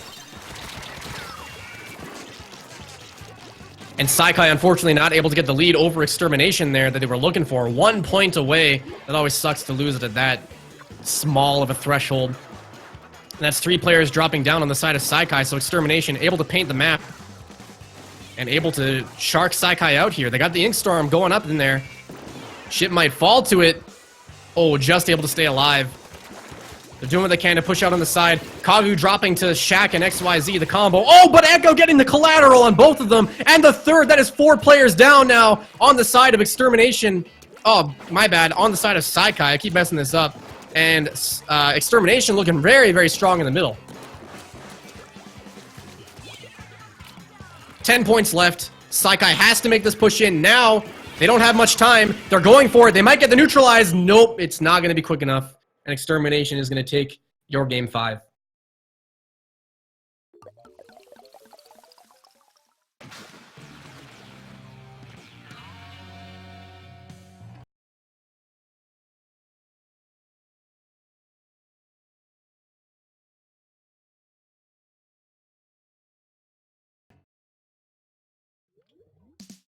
So very good Splatoon we're seeing coming out from both of these teams. The thing that's really, really cool about watching teams like this is that there's no gimmicks going on. For the most part, they're just playing solid Splatoon. And it's back and forth. Both teams are very, very good.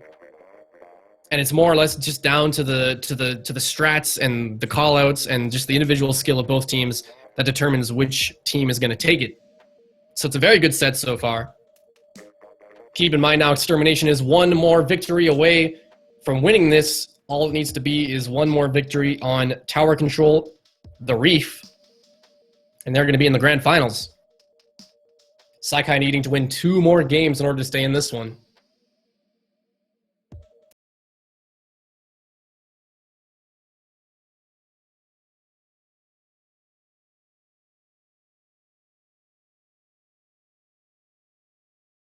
Tower Control on the Reef is a very, very fun game mode to watch just because of how fast-paced it is.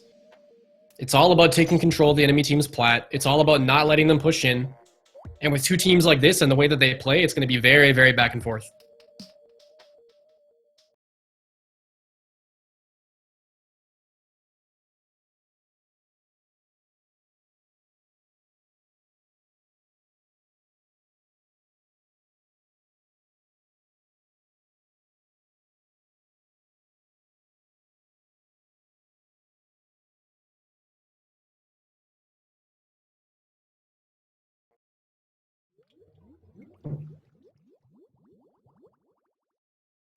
And here we go. This is game 5 of Silver Sanction Saikai versus Extermination. Extermination just needs to win 1 more in order to continue.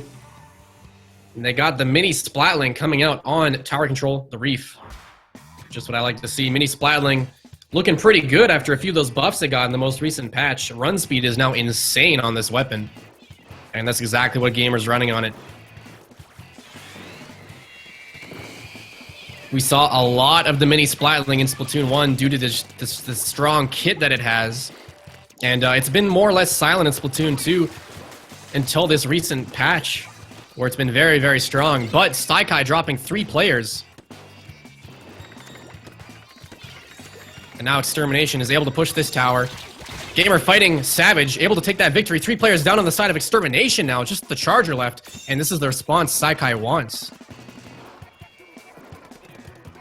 Gamer looking for those 10 missiles. He knows one is pushing it from the right side. He knows the flank is going to be coming from behind him. He spots it out. The 10 missiles actually get a pick. That's on the splatter shot. That's huge.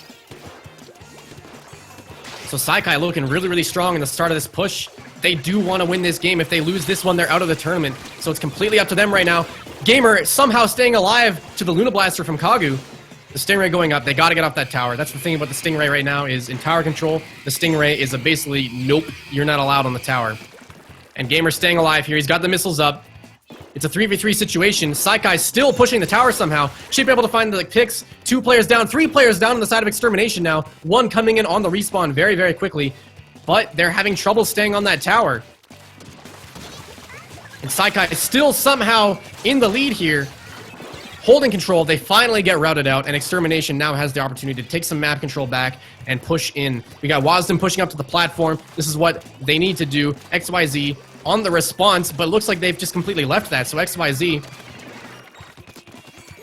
able to get some free ground going on right now. Extermination is looking for this push. They don't care about finding those picks. They're down 2 players now. The push isn't really working out for them, but Wasdom with that Brella is able to stay alive on the tower, unfortunately dying to some bombs there. And now Silver Sanction Saikai is able to push back in to the center, taking that map control and accentuating their lead just a bit more. We're almost halfway through this game. Silver Sanction Saikai has got a very, very respectable lead, and Extermination's going to have to pull out one of those clutch games that we saw in Manta Maria in order to take this one back.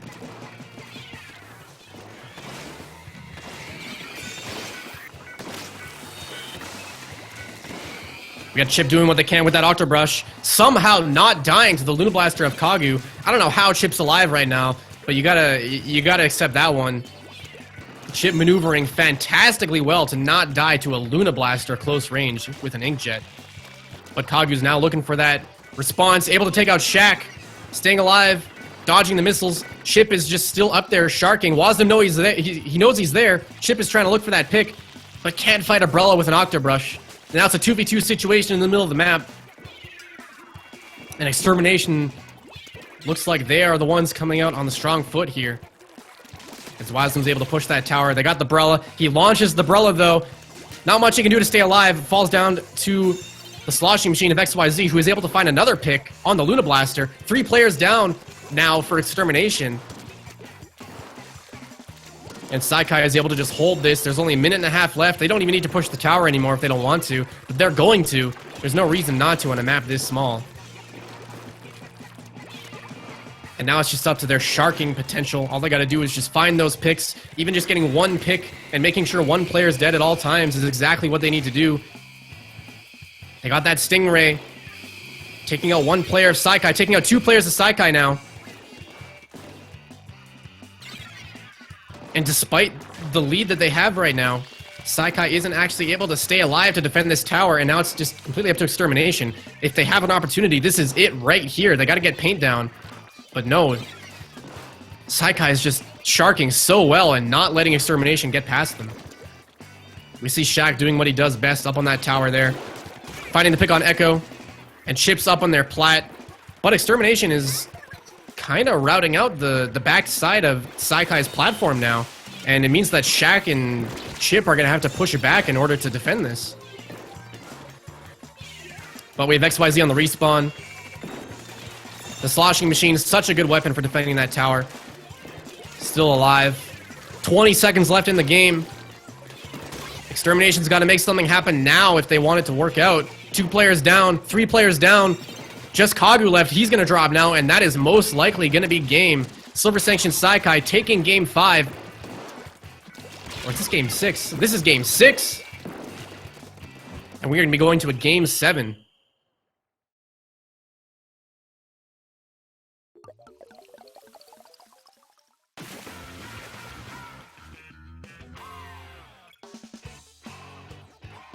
So great job, Saikai. They got a really good push. They just won some fights. They won two fights in a row. They were able to get a pretty decent push, and they were able to hold it. Something that we've seen out of Saikai so far today is that once Saikai has the lead, they are so good at just sharking it out and holding that lead. They don't play up in your face. They just hide, and they make it so that it's really difficult for you to push the tower. And that just seems to be how they're taking out Extermination right now. Is Extermination just doesn't have the painting control. They don't have the tools to find where Saikai is hiding and take them out before they can get acted upon. And that's just why Saikai seems to be doing such a good job right now.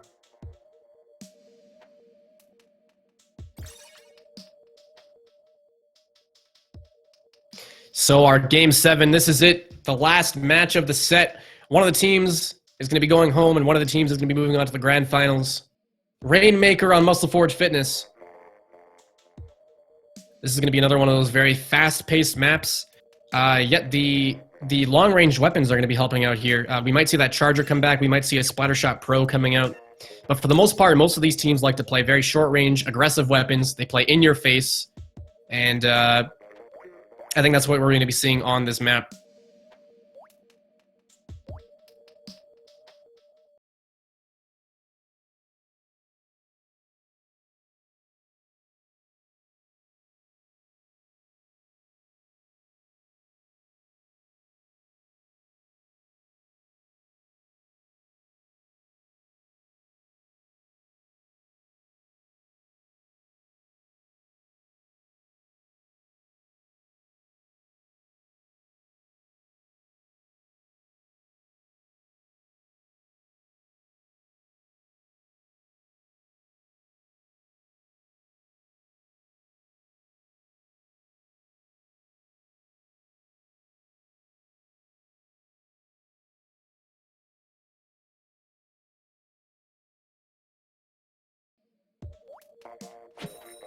And here we go. This is game 7.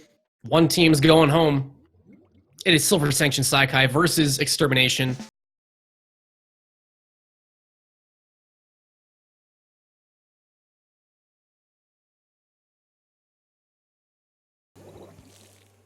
And both players are bringing their all here. Both teams. Rainmaker Muscle Forge Fitness. This is a map about speed. You want to get that Rainmaker in after a team fight. You want to push it up to the platform, the ramp on the right side, or act if... Oh, see, just like this. Just like this. This is exactly what I was just about to mention. Saikai got a very, very quick wipe, and now they're going to take it to the left. But Echo, able to take out that Rainmaker, positioning himself fantastically, able to react to Saikai's left side push.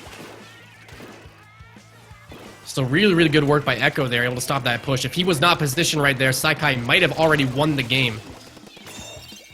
But they're going to pick that up and keep it going. 15 points on the board.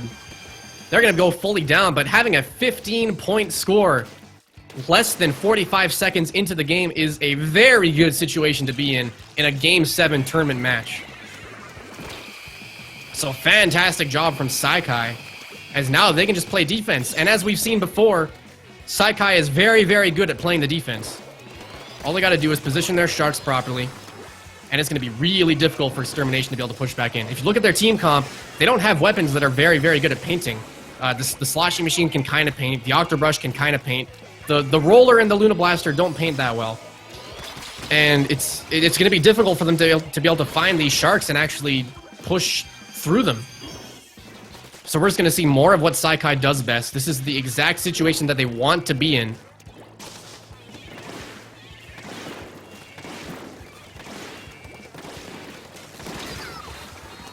Speaking of which, Extermination is actually doing a pretty good job finding picks on top of Saikai, but Saikai is able to grab that Rainmaker, push it down. It's still on the bridge. They didn't touch the ground, so it's still up on top there. Extermination does have this left side push available as an option, but the thing about having a 15-point lead on Muscle Forge Fitness is that Saikai can just sit up on top of their platform and defend the push from up there, the safety of their platform. They don't really have to worry about pushing into a place where they might be unsafe.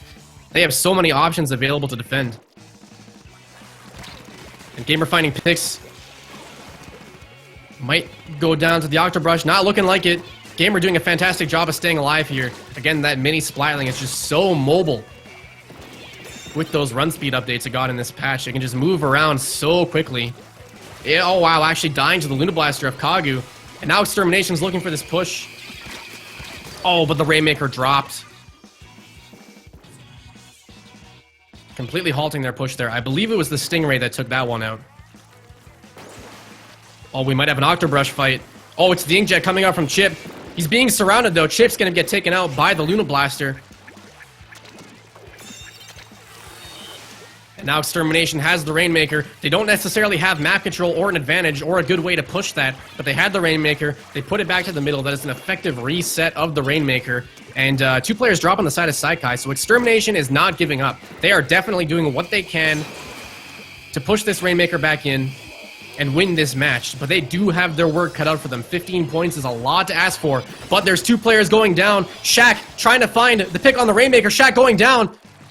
If Extermination is going to do it, this is their chance. They're going to try and push up. Wasdom still somehow alive. There's 2 players left. They might do it. They got the lead. No way, and they're going to get the knockout too. That is huge. Oh my god, Extermination, despite all odds, able to take out Silver Sanction Saikai at the end of this match with a knockout. That is not what I expected to see. That is huge, and Extermination is going to be moving on in this tournament.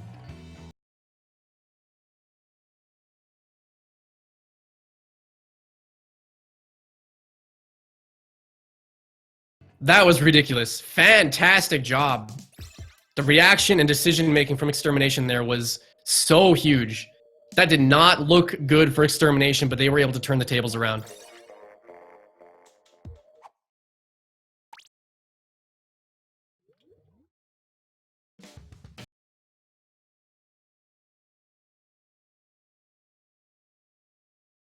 Look at the bracket here. We'll see if we know what our finals match is. It is going to be Extermination versus Clanless. We're going to be returning to Clanless, which is the team that we were watching earlier in the tournament. They're going to be fighting Extermination in the finals round.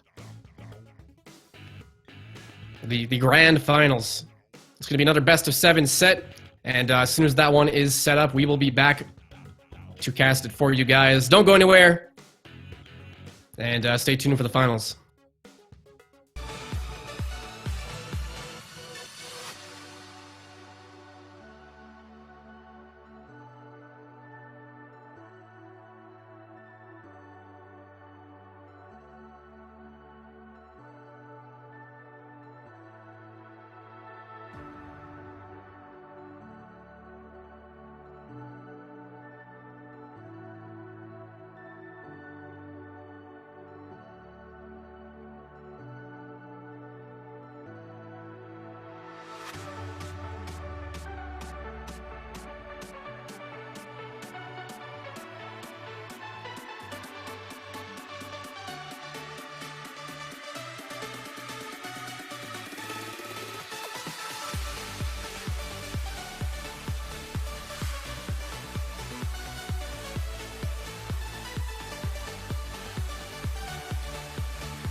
Let's have a bit of fun till I downfall.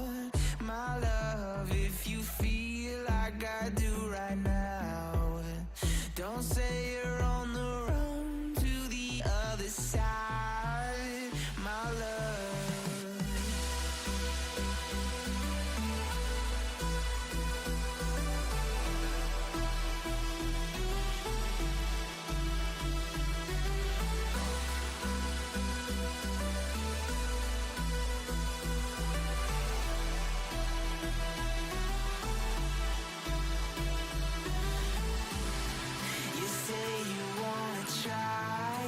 But you never do. Sugar, there's a reason why we lose. You say you wanna cry, but you never do. Sugar, there's a reason why we lose.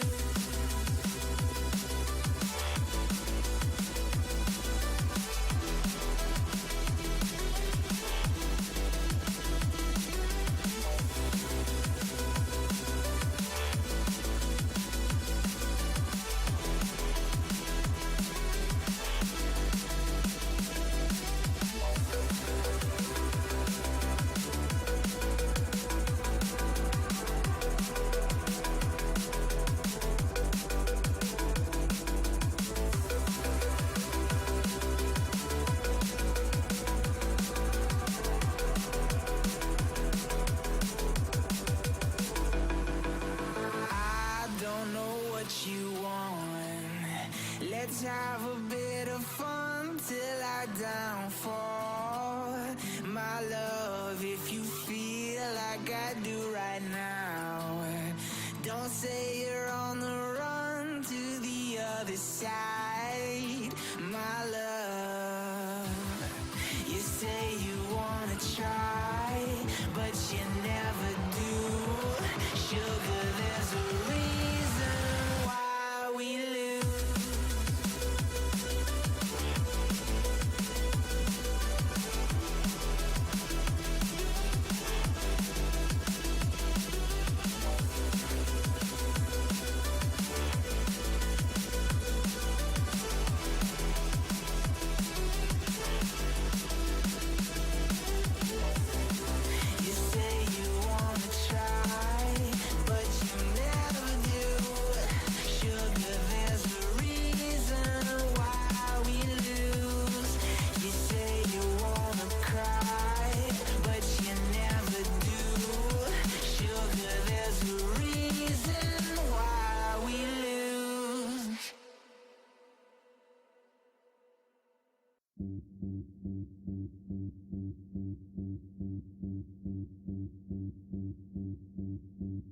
I've been walking too long.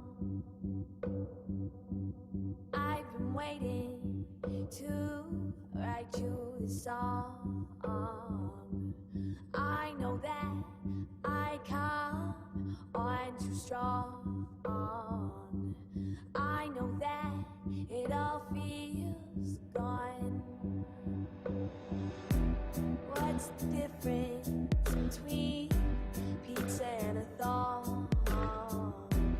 What's the real name of God? Tell me change is gonna come. I don't know how to hold on.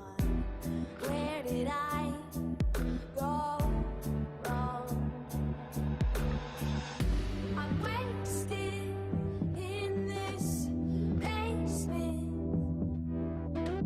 I'm chasing, but it's faceless, faceless. It's all the same, yeah, it's all the same. It's all pain, but it's all pain.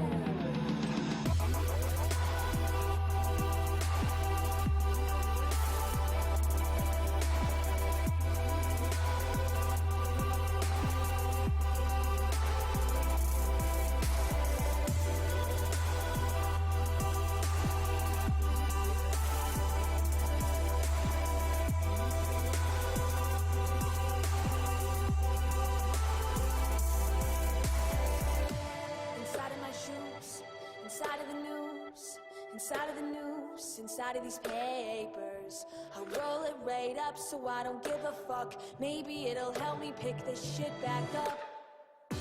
And I don't wanna seem angry, but it's working me to the bone, and it's making me crazy. Maybe I'm crazy, and I don't know what to do, 'cause I'm finally connecting to you, and it's something totally fucking new, and it's finally nice to meet you. I'm wasted in this basement. I'm chasing, but it's faceless. It's all the same, yeah, it's all the same. It's all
Hey, welcome back, everybody, to the grand finals of the Esports Hub Sunday tournament.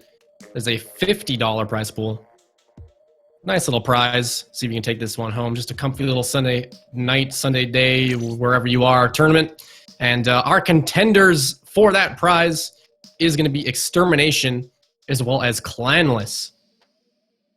And we've seen Extermination sweep through the bracket with the exception of their games against Silver Sanction Saikai, which were very incredible to watch. It went to Game 7.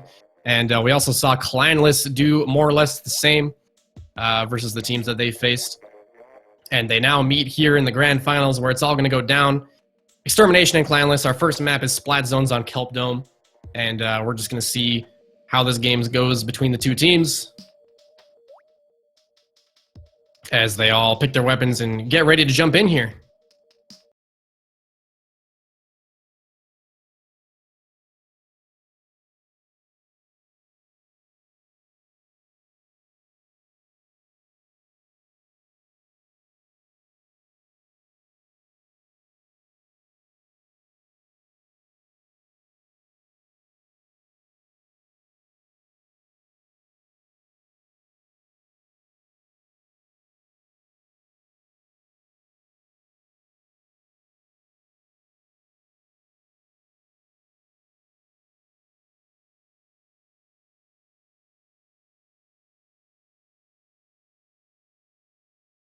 Here we go.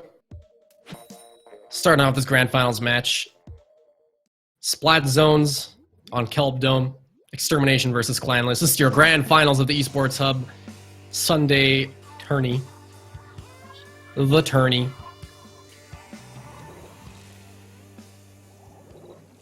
So we do have the bracket, the Rapid Blaster coming out from the side of Clanless. More or less what I expected to see from them. That Rapid Blaster seems to be more or less their anchor.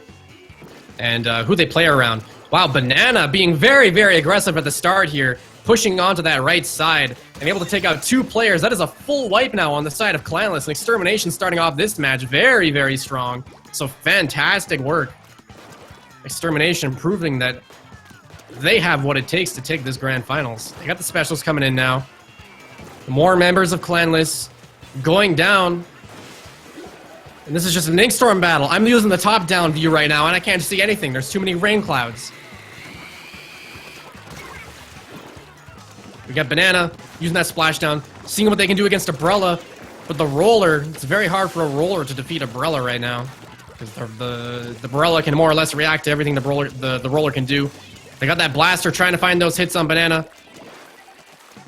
Yeah, Banana can't fight that. They got to run out. But they're behind the sloshing machine. And somehow the sloshing machine is still alive. And this is the opportunity that Clanless is looking for to push it back. 19 points on the board for Extermination. But Clanless is able to rout them out and try and establish their own lead here. They're trying to get some map control. They're trying to watch those flank routes. Ink Mine's coming up from Magic. Good work as they look. They know that Extermination is very, very flank happy. They know they like to go for those flanks. And they're reacting accordingly. They got to keep control of this zone, though. That Inkstorm going over it. They got 2 Inkstorms going over it, just stealing the zone right from under their nose. Inkstorm's going to do that right now. And Magic may be able to take out the Brella here. That's 1 going down. That's 2 going down. Magic doing a fantastic job with his Rapid Blaster. Got to find the 3rd. 1 hit, but Banana's up there, and the Roller is going to take them out. But Banana dropping immediately after. And now Clanless, they got to paint this zone. They're down 2 players. But most of the key players of Extermination are down, and one of them stuck in a Stingray. But I don't think they can paint the zone quick enough. It's going to be neutralized any moment now. No, Extermination's able to keep it under control. Or are they? This is crazy. Clanless might be able to find the cap here. All they need is one more player to help out. The splatter shot in the middle. But no, Banana was pushed up into the side. And Clanless wasn't able to deal with him quick enough. And now the penalty's gone for the side of Extermination. But they're also down 3 players. They got 2 players. Oh my god, there was 2 points left. Clanless had to paint the zone, but they couldn't get it done. Extermination just able to take game 1. Great job to them. Clanless unfortunately not able to push back in quick enough, despite the 3 players down on the side of Extermination.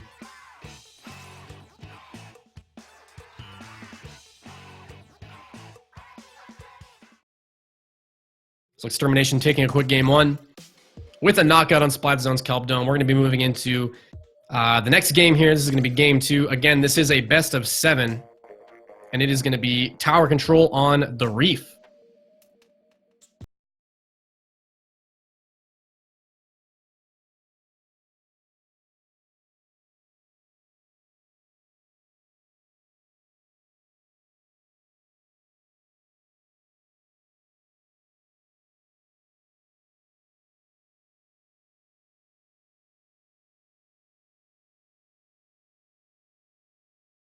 Looks like one of the teams is subbing out a player. Seems to be Extermination, so we'll get that player back in here ASAP and get game 2 underway. There they are.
All right, guys. Game 2 of our grand finals match, moving into tower control on the Reef. Extermination versus Clanless. Extermination took a pretty clean game 1. A little bit dirty, but for the most part, pretty clean. And we got the regular blaster coming up from Kagu. And a Clash Blaster as well. Clash Blaster has actually seen a lot more use in this most recent patch. It's gotten some pretty good buffs, and a lot of players are liking it because of its kit. It's got a Splat Bomb and a Stingray, and it's, you know, not the most horrible weapon anymore. Echo doing work with it, able to find the pick on the sloshing machine, as well as the Rapid Blaster. That's now 3 players down on the side of Clanless, and Extermination's going to get an early push here. Oh, as this splatter shot is just stuck in the back. Trading with Savage, though. It's now a 2v2 in the middle. 3v2 now as Clanless is able to push back, and they are able to halt that tower push. The Stingray is going to stop them from pushing back, though. That's what the Stingray does best. That's why people pick it on tower control.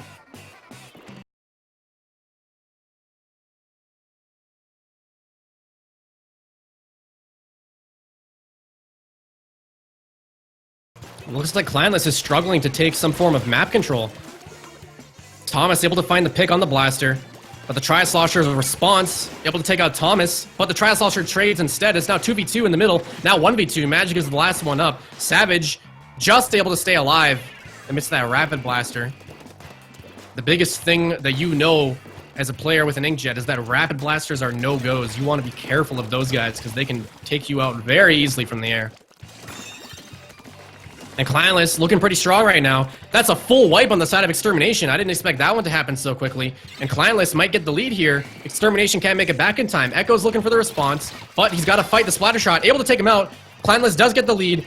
And with that Clash Blaster there, you got to get off the tower or take him out. Clash Blaster goes down, but 2 players down, 3 players down on the side of Clanless. The last one's the splatter shot. Oh, sorry, the Brella falling down on the platform of Extermination.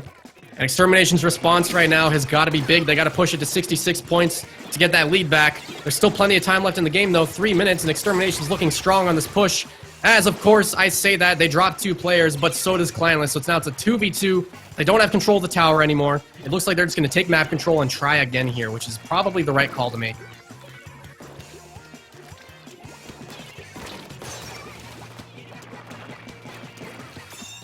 (3v3) now. Clanless looking strong. They got good positioning surrounding Extermination. They got to get them off the tower if they want to hold this lead, and they do. The tower's push is halted, and that's all 4 players on Extermination dropping, albeit sequentially. And now Clanless is just going to hold this tower. There's less. The game's more than halfway done now. So Clanless, although they don't have a huge lead, they might be able to hold it at 66 points. They did drop 3 players there. And the tower is moving up to the checkpoint.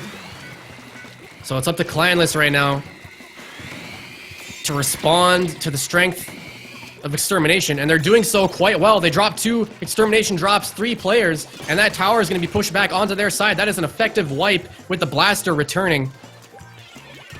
And they might be able to extend their lead a bit here. Clanless getting the foot on Extermination. As they're pushing up, 2 more players dropping on the side of Extermination. This lead is still going. Only a minute and a half left in the game. And Clanless is looking really strong. The tower is essentially getting pushed for free. Well, it used to be. They now have the jumps going in. Savage able to take out 1. Looking for the second pick onto Magic. Can't do much with a Rapid Blaster. That's 4 players down now on the side of Clanless. But they got to push to 20 points, which is huge. Extermination in another one of these situations where they've got their work cut out from them. But if I've seen anything from Extermination before in this tournament, it's that they don't care about how far they are behind in the match. They're going to come back anyways. So right now, Extermination's in the driver's seat. They got to make this comeback happen with only 1 minute left.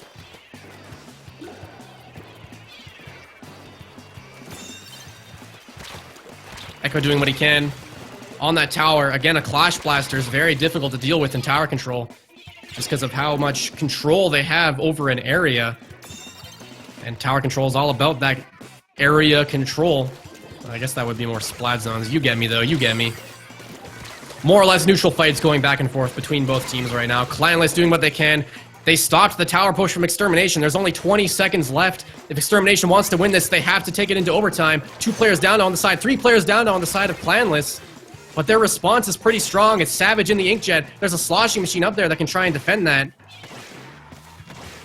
There's only 10 seconds left. Extermination has to go now. They dropped the Brella. That's pretty huge. They dropped the sloshing machine. That's also pretty huge. Guys, we might see it again. We've seen Extermination come back time and time in this set. They drop 1 more player. This is it. This is the opportunity they need. They need to take out that Brella. He's going for the flank. The Stingray is key here. They got to stay on the Rapid Blaster, stopping it. Thomas needs to touch the tower, and he does. And that's going to be Clanless taking Game 2 over Extermination in the Grand Finals.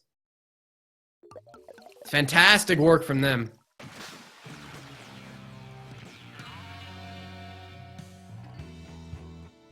Very good work from Clanless there. It seemed like they were able to pick apart Extermination's playstyle very, very precisely there, and that's exactly what they needed to do to win that game. They were looking for the weaknesses in Extermination's lineup when they were able to take out that Inkor player, when they were able to take out the Luna Blaster or the Brella. That's exactly what they needed. And once they had that situation in control, they were able to push. They acted on it. They won a few fights in a row, and that's what won them the game there. Extermination wasn't able to push back in quick enough.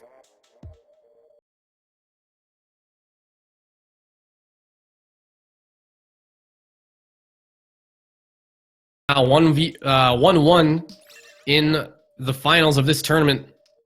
Best of 7 set, Extermination versus Clanless. Both teams trying to take home that $50.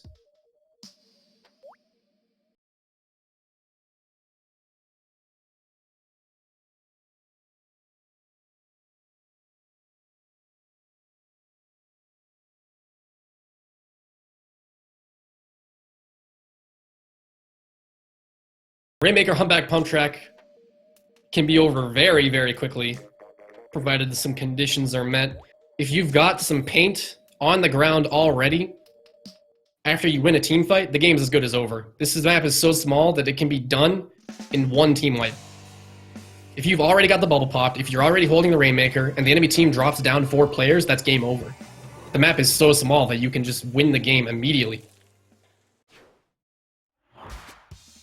And we do see the Brella coming out again on the side of Clanless, and the Brella is going to be key here. Staying alive is so important on Humpback Pump Track tower control. Staying alive is really, really important, because all you need is one player alive to slow down their push, and then your teammates can respawn. And Clanless actually routing out Extermination in the beginning. We do have Kagu doing what they can with that blaster. Not able to find any picks, though. 2 players down on the side of Extermination now, as Clanless is going to push back into the middle of the map to take some paint control. Wasdom fighting Thomas. Wasdom still alive. Taken out by Thomas. That's 3 players down on the side of Extermination right now. And this is what I was talking about. If they can take out Kagu, and they can, this is going to be huge for Clanless. They got to make that push now. They got to run in. But Echo with that blaster is going to be able to stop them. Exactly as I said, just having 1 player alive is huge for this game mode, and Echo was able to stop the straight-up victory from Clanless. If Echo wasn't alive in that position, they would have won the game right there, but Echo stayed alive, and that's exactly what he needed to do.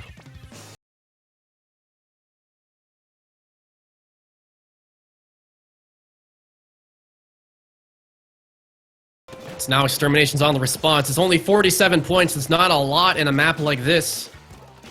And so Extermination is looking for the picks. They've got the Ink Storm going, although it's not going to be hitting many people. 2 players down on the side of Clanless now. They're looking for more, but the Rainmaker's in trouble. Nobody is there to assist Echo. He's completely alone to fight a splatter shot. The response was not quick enough, and now Clanless was able to completely halt that lead that Extermination could have had. But over on the spawn side of things, Clanless is in some trouble. Banana is now sharking their platform, doing what they can to stay alive, as the rest of their team is able to take map control. But no, it's this splatter shot still here to harass Echo. It's the exact same thing that we saw before. And wow, the splatter shot able to take out multiple people. Going for hits on the Rainmaker now, but Banana with the response to come back and take them out. And despite all of the good work that Extermination has done so far to try and take a lead, they just can't get that push down. Clanless is doing such a good job holding this 47-point lead. That's not even a huge lead, but they're doing such a good job holding it. They're just getting the players in where they need them to be. They're getting someone to flank the Rainmaker. And Extermination is such an aggressive team that regularly they're not going to have someone to defend the Rainmaker if you can get behind them. And this is what Clanless knows. And that's how they're winning this game right now.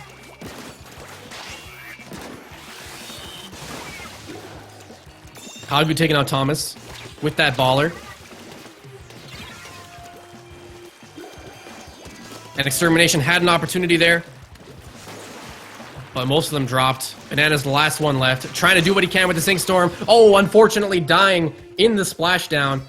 And now Clanless has the opportunity to paint the map and hold the defense.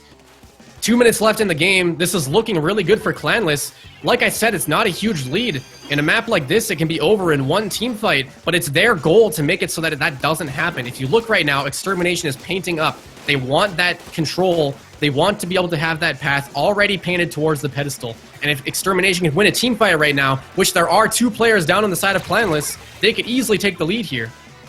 But it looks like they didn't act quick enough. Clanless has already respawned. They don't have the Rainmaker. They dropped 2 players, though. And Clanless looks like they have successfully defended this situation. Oh, but Banana finding a nice 2-piece. Moving up onto Magic. That might be 3. As long as Magic can stay alive here, that's huge. They gotta hit the Rainmaker. Magic doing such a good job. Oh, unfortunately dying to the Rainmaker. This might be it. This might be the lead. Thomas has got to switch. He's got to switch targets. He's got to take out the Rainmaker. And he does. There's 1 minute left. Extermination is on the back foot right now. Clanless now has the ability to hold out this 47-point lead. That is not a strong lead at all, but that might be all they need. With 1 minute left in this game, they're going to reset the Rainmaker. Fantastic decision-making there. And now they're all dead. This actually might be it. 30 seconds left. They only need to pass the 47-point mark. Wasm just needs to run in. It doesn't even matter if he dies. He just needs that lead, and there it is. An Extermination, again, is able to take that lead. They might even get the knockout. No, Wasm able to die right at the pedestal there. If they pop that quick, they can get the knockout, but they don't even need to. There's only 14 seconds left, and they're up to 5 points. Clanless needs to get overtime here, but they can't. They fully wiped, and Extermination's going to take this game right under their nose. Oh, but wait, this might be a pop. No, it's not going to be a pop. They didn't have enough time there. And so Extermination, their experience, they know what they had to do. They didn't let the clock ticking down phase them. They knew that they had time. They knew that this map could swing leads so quickly, and they recognized that, and they acted on it, and they didn't feel scared by how low the time was, by how little time there was left in the match. They didn't let that phase them, and they just remained composed, and they pushed in at the end, and that's all they needed to do.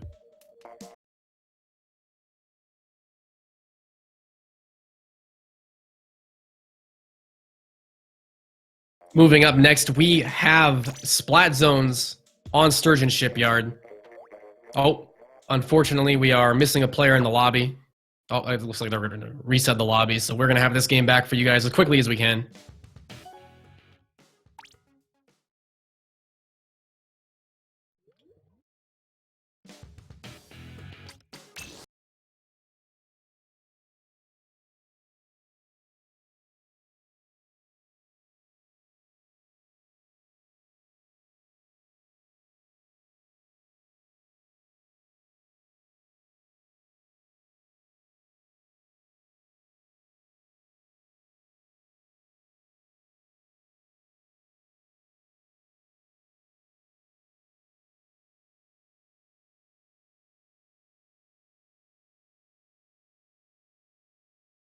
Just waiting for that lobby to go back up, and we will be right back with the action. The thing about this next map mode combo, Splat Zones on Sturgeon Shipyard, is that if you're clanless, you really, really need to counterpick Extermination. And they've done such a good job just completely dissecting Extermination's play and able to act on their weaknesses. But with Sturgeon Shipyard, you really need to have the counterpick game strong. And if they don't have the weapons to facilitate those counterpicks, Extermination might win this no matter how well Clanless can pick apart their game, just because of how well a map like Sturgeon Shipyard facilitates their playstyle.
All right, guys, we are ready to go. Here is game 4 of your grand finals. Splat Zones and Sturgeon Shipyard is Extermination versus Clanless. Extermination up 2-1 over Clanless right now. We're going to see if Clanless can tie this up. We do have Echo on that Charger. Of course, we know how strong Chargers are on this map. And we have Extermination opting to go for that double Brella comp, which seems to be more of like a turtle situation with that Splattershot Pro. What they're going to try and do is they're going to try and just throw up Ink Storms and stay alive and just make it really, really difficult for Clanless to actually push back in. But in order to do that, they need to establish control first, and right now they can't do that versus Clanless. Clanless has map control. They're pushing towards the zone, but these Ink Storms are just too much for them to handle. Oh, this is crazy. The triple Ink Storm is huge, and it just gave them that free zone cap despite losing the battles to Clanless. And Clanless doing such a good job slaying them. Like I said, for this team comp to work out for Extermination, they need to establish control, and then they can start turtling. Until they have that control, it's going to be a difficult game for them. And Clanless knows this. So that's why they're playing so aggressively. They want to hold this middle control. They want to make it as difficult as possible for Extermination strategy to work.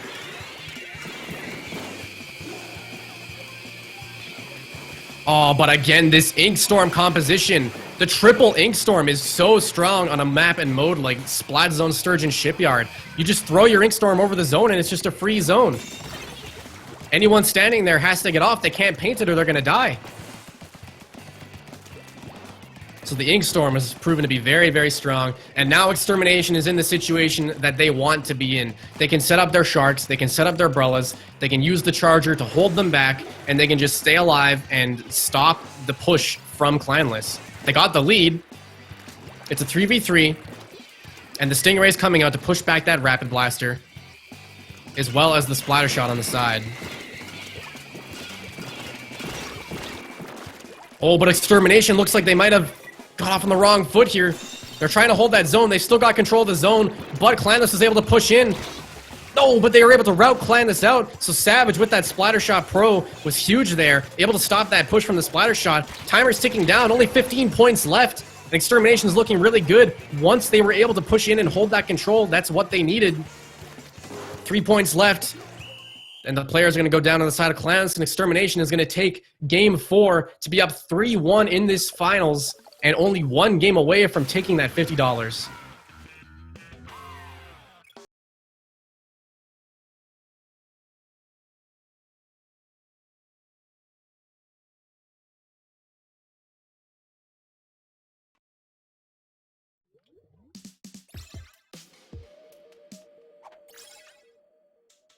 So what we saw there was a complete team composition strategy. It's as I've been mentioning the entire match. Extermination kind of went with an interesting team comp where they just wanted to turtle. They wanted to get in, they wanted to hold control and turtle. And once they got that control, it was easy for them.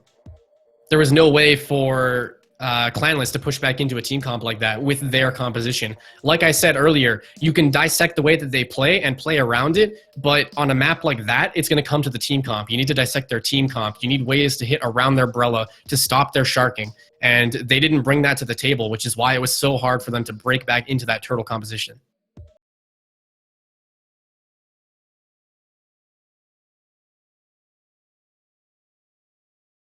Coming up next, we do have tower control on Starfish main stage. I believe this is the first time we've seen Starfish main stage on the stream today. So I'm excited to see this one go down. Tower control on Starfish main stage, in my opinion, one of the better modes for the map, as you do need to play with most of the map instead of just the middle. And this is going to be a very interesting map. I think Clanless might have the upper hand here, because Extermination's playstyle of holding control, sharking, and getting those flanks off is a lot more difficult to do on a map like this. So Clanless, just by playing a neutral game of Splatoon, might be on the upper hand here. But we'll see how it all goes down in the game.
They're just waiting for that last player to be ready. Again, Starfish main stage in a mode like tower control. I think Clanless might have the upper hand here.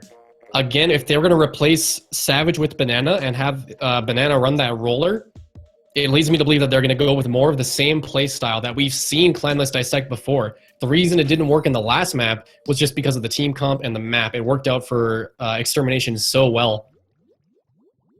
But on a map like this, it's going to be even easier to dissect a playstyle like that. So as long as Clanless just brings what they had before to the table... Oh no, Extermination, 2 10 umbrellas. They're doing this kind of thing again. We saw this earlier in the tournament. They went with 3. This time it's just 2, and they've also got the sloshing machine and the roller. They're trying to prove that 10 umbrellas are meta. Nobody else thinks that they are, but Extermination believes. 2 players dropping down on the side of Clanless. 1 player down on Extermination. Magic doing what he can to stay alive versus 2 players. Finds the pick on 1. Magic's still alive in a good spot as well. And no one's touched the tower yet. Oh, Banana. Somehow still alive versus this sloshing machine, which has done such a good job pushing him back. And Extermination's going to be pushing that tower early. Only 14 points on the board, though. And Clanless was able to stop that. That is now 3 players down on the side of Extermination. Banana doing what he can, but unfortunately dropping down to the Brella. And now Clanless is looking really strong. Again, this is exactly what I said. As long as they play their defensive game safely and make sure they don't get sharked down, they should have this game in the bag. Oh, wow. The 10 umbrella is working out, keeping everybody alive and able to rout Clanless off the tower. And now Extermination's got a really good counter push going.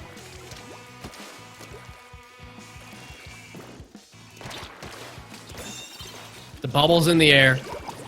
Gonna help them with this push, but that sloshing machine being up behind them is gonna really slow them down. They were able to get the lead. It looks like they're just gonna keep this tower push going. Oh wow, they were actually to take out 2 members, but they are getting flanked right now. Thomas with the Brellas behind them. That's 2 players dropping, maybe even more if they can take out Banana and Kagu, but Kagu's still pushing the tower. He finally does drop. That's 47 points on the board, though, for Extermination, which is pretty respectable, given we're less than halfway in the game. But if you look at the map right now, it is all painted for the side of Clanless.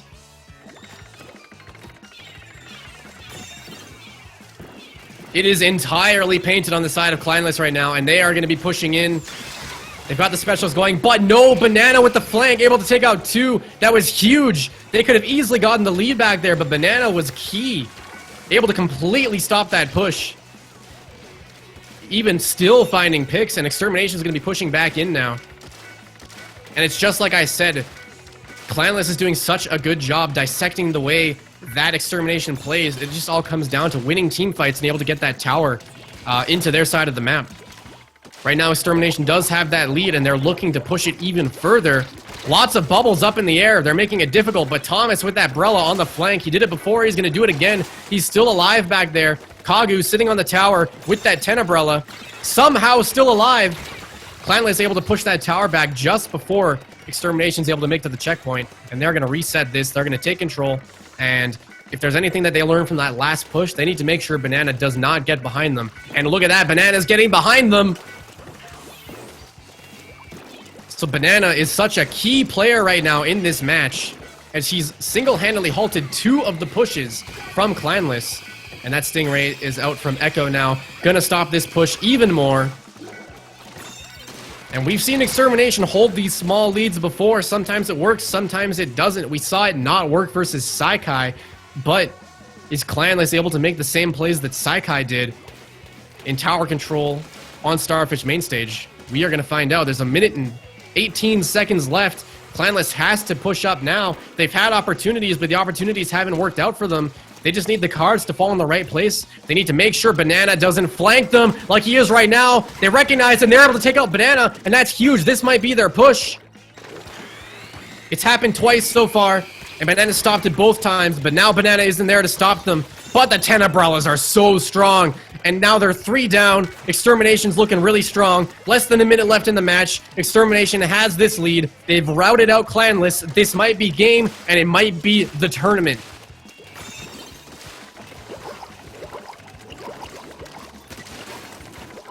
Thomas is behind them.